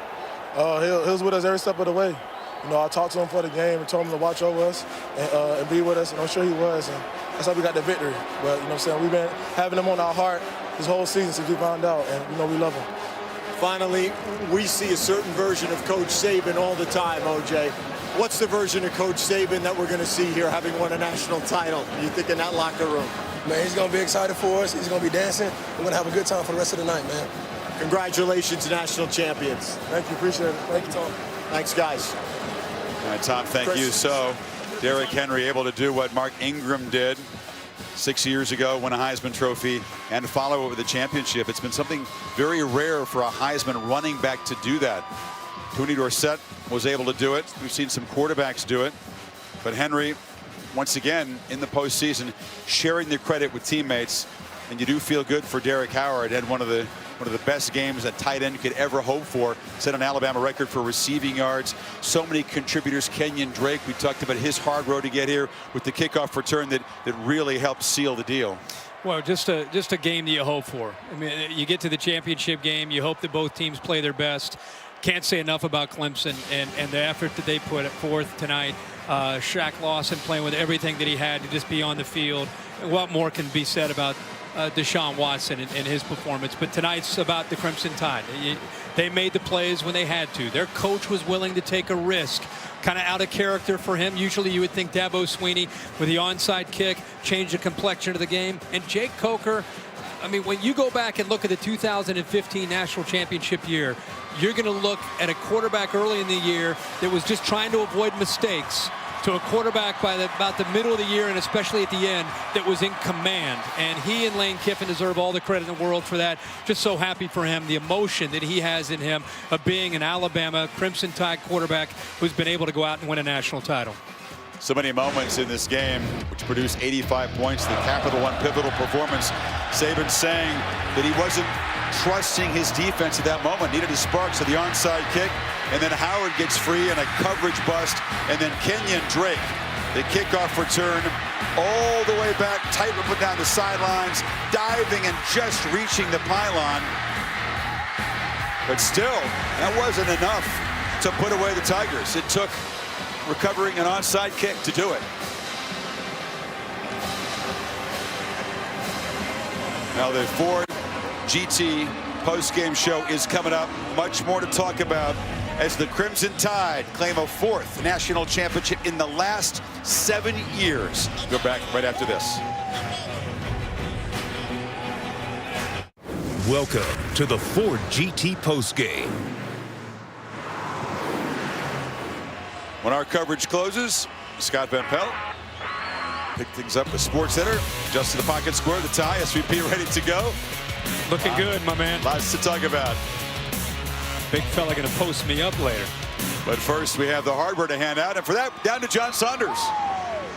All right, Chris Fowler, thank you very much.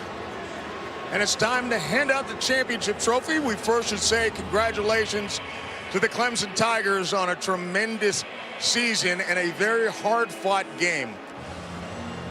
But time to do it once again, Bill. Joining me is Bill Hancock, the executive director of the College Football Playoff, to hand out the championship trophy. John, is college football awesome or what?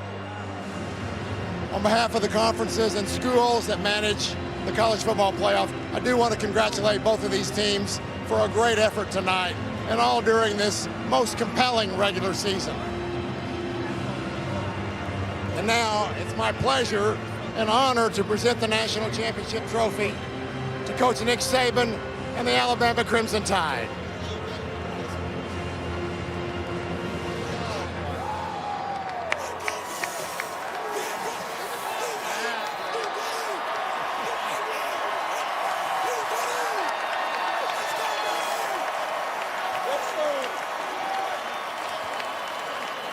Nick, congratulations on your 5th. We'll talk about that in a moment. But first, what do you have to say to the faithful of the Crimson Tide who've waited for this again?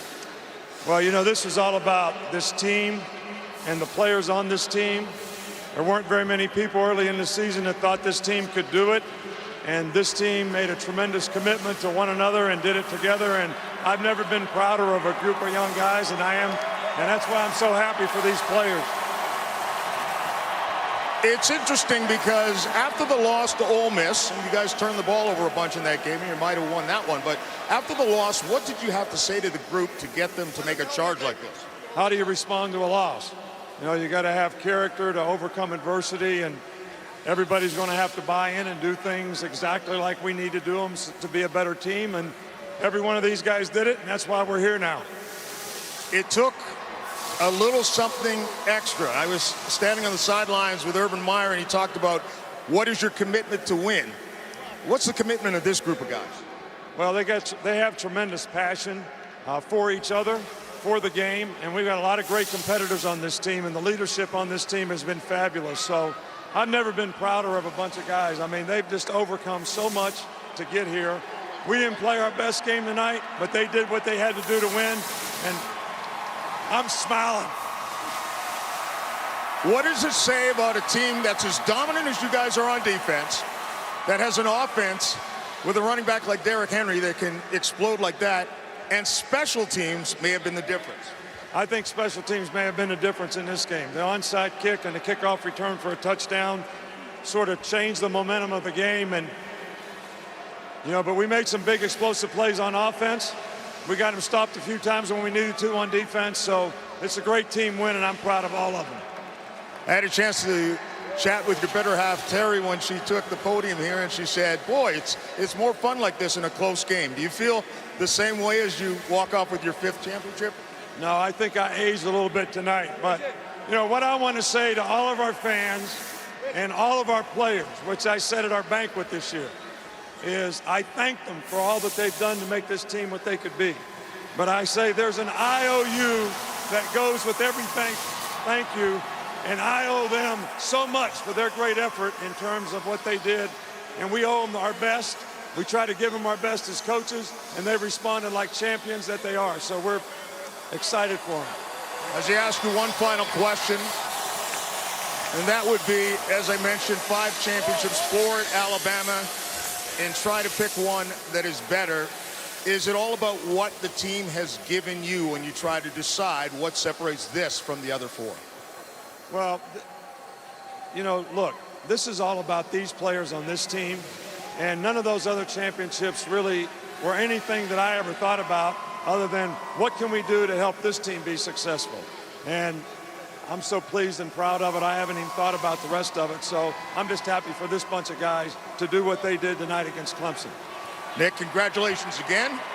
Congratulations to the entire team. Congratulations to the Alabama Crimson Tide. I guess the Bears up next, Chris. Saban one short of Brian's total. You're right, John.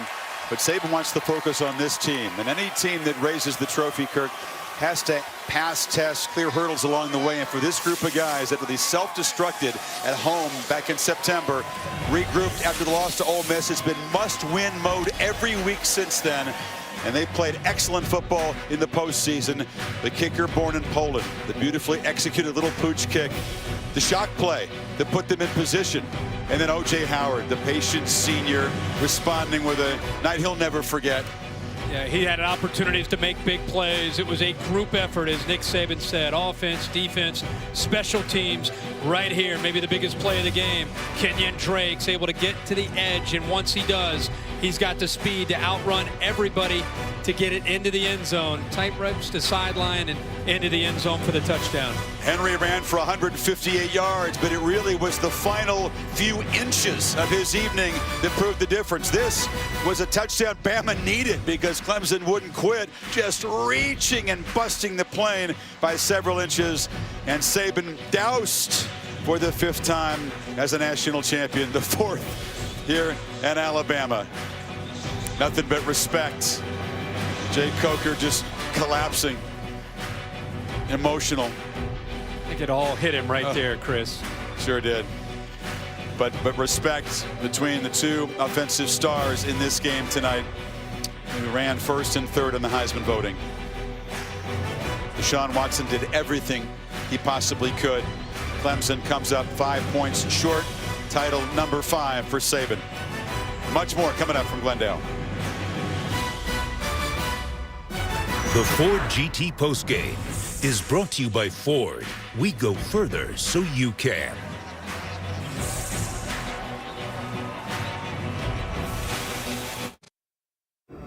You're watching the Ford GT postgame. Jay Coker with a nice hug delivering the game ball. Man, how many times has he wondered, will I ever get a chance to prove what I can do, much less win a championship? I know we talked about it earlier, but you have to think about what he went through to climb the mountain and get to a championship. Starts at Florida State as his initial voyage into college football, gets frustrated, doesn't work out, backs up Jameis Winston, transfers to Alabama. Everyone just assumes that he's going to start in his first year, that he's eligible to go out and play, gets beat out by Blake Sims. All right, he's going to get it done this year. He gets benched week 3 to Cooper Bateman. And instead, as I said earlier, feeling sorry for himself after everything he'd been through or going in the tank, instead, he keeps fighting, keeps getting more and more determined, and then to be able to come all the way through this. That's his mom. He's a self-proclaimed country boy. Grew up loving hunting and fishing, and he's bagged a couple of big trophies here in the last few weeks, hasn't he? Being his family, his mom, after everything he's been through, and now he's got the confetti coming down, and he's won a championship. But he's just one of the stories. There's so many survivors and tough-minded people on this Alabama side and on the Clemson side as well. It really was a credit to college football. This whole thing is a team effort as well. We want to thank the folks who've helped us, our tremendous crew up in the booth, Mike Black, Darren Brown over there, Mark Amento on stats, and our entire talented production team. It's been a team effort from us, and a pleasure to watch these two teams cap a great season on this field tonight. Yeah, bowl season this year, we haven't had a ton of great games. I think we saved it all for tonight. We had everything we'd hoped for. You know, sometimes you get into these championship games and you have 11 days to talk about it, and you think about what's going to be the key. Is it going to be a competitive game? I don't know if we could have dreamt up a better scenario than what we had tonight. We really had 2 championship teams playing for 1 trophy. Clemson was so impressive tonight. Their quarterback did everything in his power, as we predicted, to keep his team in the game. But Alabama just wouldn't be denied. They made the plays that they needed to make late, and they found a way to get it done. Yeah, 14-0. Everything Clemson had done, not quite enough to end that 34-year national title drought. And 2 years into this playoff system, we've seen in uncharted territory at the major college level, 2 teams, Ohio State last year, the Tide this year, recover from early stumbles, get stronger from those losses. And guys like Reed and Robinson, that's why the Tide were able to regroup and play must-win football for 12 weeks. If there's a message out there for players and coaches that wish they were here, it's really simple. The 2 teams that ended up getting to the championship game had some adversity. Even Clemson winning games, they had some adversity, but there was a togetherness. There's a bond. There's an unselfish attitude that I think you could feel that permeated its way through both of these rosters. It wasn't about me. It wasn't about my stats, my success. You had a Heisman Trophy winner on one team, and you had a guy that finished 3rd on the other, but it wasn't about them. The greatest players on these teams are the most unselfish players and the hardest working players, and I think that has a lot to do with why they ultimately got here to play for the national title. Not a typical Alabama victory, to say the least. They give up 550 yards of offense. They had a heck of a time trying to stop Watson running and throwing. But Henry, with Coker playing his 2nd spectacular game, it was a career high at the Cotton Bowl. He surpasses the career high tonight with 335 yards. And the Tide played turnover-free football in the postseason and have 2 special teams touchdowns. So it took everything they had to get it done. Yeah, and he hasn't turned the ball over in 4 or 5 games. And as tough as it was, let's be really clear here, Clemson's defense did a good job of getting after him. They made him hesitant, indecisive. He's holding the ball. The pressure that Kevin Dodd and company put on him, I mean, his head was spinning early in this game. But Lane Kiffin and the offense and the way they decided to make some adjustments, they put him in more comfortable positions. He made a couple crucial throws and gave him a chance to, again, win this game. But we always talk about offense and defense. This game, we'll be talking about special teams for a long time, the 3rd phase of this championship Alabama team. Yeah, the 2-year drought for national titles for Alabama is over. They're back on top. They'll lose a lot of key guys. Kirby Smart, defensive coordinator, goes to Georgia. Who knows what Lane Kiffin's future will be. But, boy, you wouldn't bet against Alabama continuing this train rolling. I just want to say one more thing about Alabama. And whether it's they win it every year or they come close, You know, to me, we look at the Patriots in the NFL and Bill Belichick, and we look at a dynasty that Bill Belichick has created there. They don't win the Super Bowl every year. To me, Alabama and Nick Saban, this is a dynasty, what he has created in Tuscaloosa. You think about the championships from '09 to tonight, it's his 4th championship, but it's the consistency in the Alabama program that makes them the bar in college football. And they have just enough energy for a victory lap of the stadium here in Glendale, Arizona. Wow. Well, we hope for something tonight that would be special, that would be worthy of this occasion, that would cap off a suspenseful and spectacular season in college football, and we got it. We certainly hope you've enjoyed our presentation. It was produced by Bill Bunnell, directed by Derek Mobley, and our entire talented and dedicated production team. We'll say goodbye and see you next season, partner. Great job, my man. Be safe over in Australia. I will. I'll be watching. Tennis season starts now. So we're Kirk Herbstreit. 3 in the morning. I'm dialed in. For Heather Cox, for Jerry Punch, for Tom Rinaldi, and again for our entire production team, I'm Chris Fowler saying so long. Alabama digs deep with a 24-point fourth quarter to win the national championship 45-40 over a very courageous Clemson Tiger team tonight here in Arizona.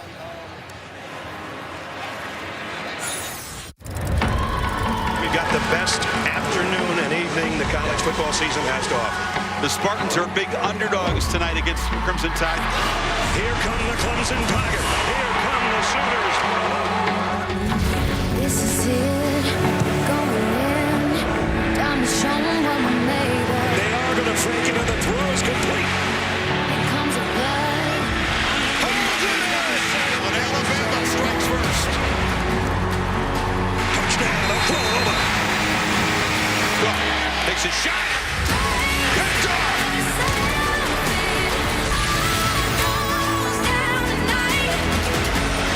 Touchdown, Clemson. The Tigers are back in front. Cyrus Jones with a crease. Touchdown, Alabama. And the Tide can smell that title game. The Clemson Tigers, they are still undefeated. And they've got a date with Alabama for a national crown. What are the chances we'll see a smile right now? Well, we got another game. How about them Tigers, baby? It's going down tonight. History says when the championship game comes to Arizona, expect the unexpected. Henry makes a cut and off and running. The Heisman winner headed for the end zone. Touchdown Tigers as they answer. How great is this to see 2 teams playing with all of their heart? An onside kick. Alabama's got the ball back. Wide open is Howard. Look out, Kenyon Drake can fly. Touchdown Drake. Alabama back on top of the college football world. It takes the talent, work, dedication of so many to win a championship, and even more to create a dynasty. This is what a college football dynasty looks like. Alabama, national champions again.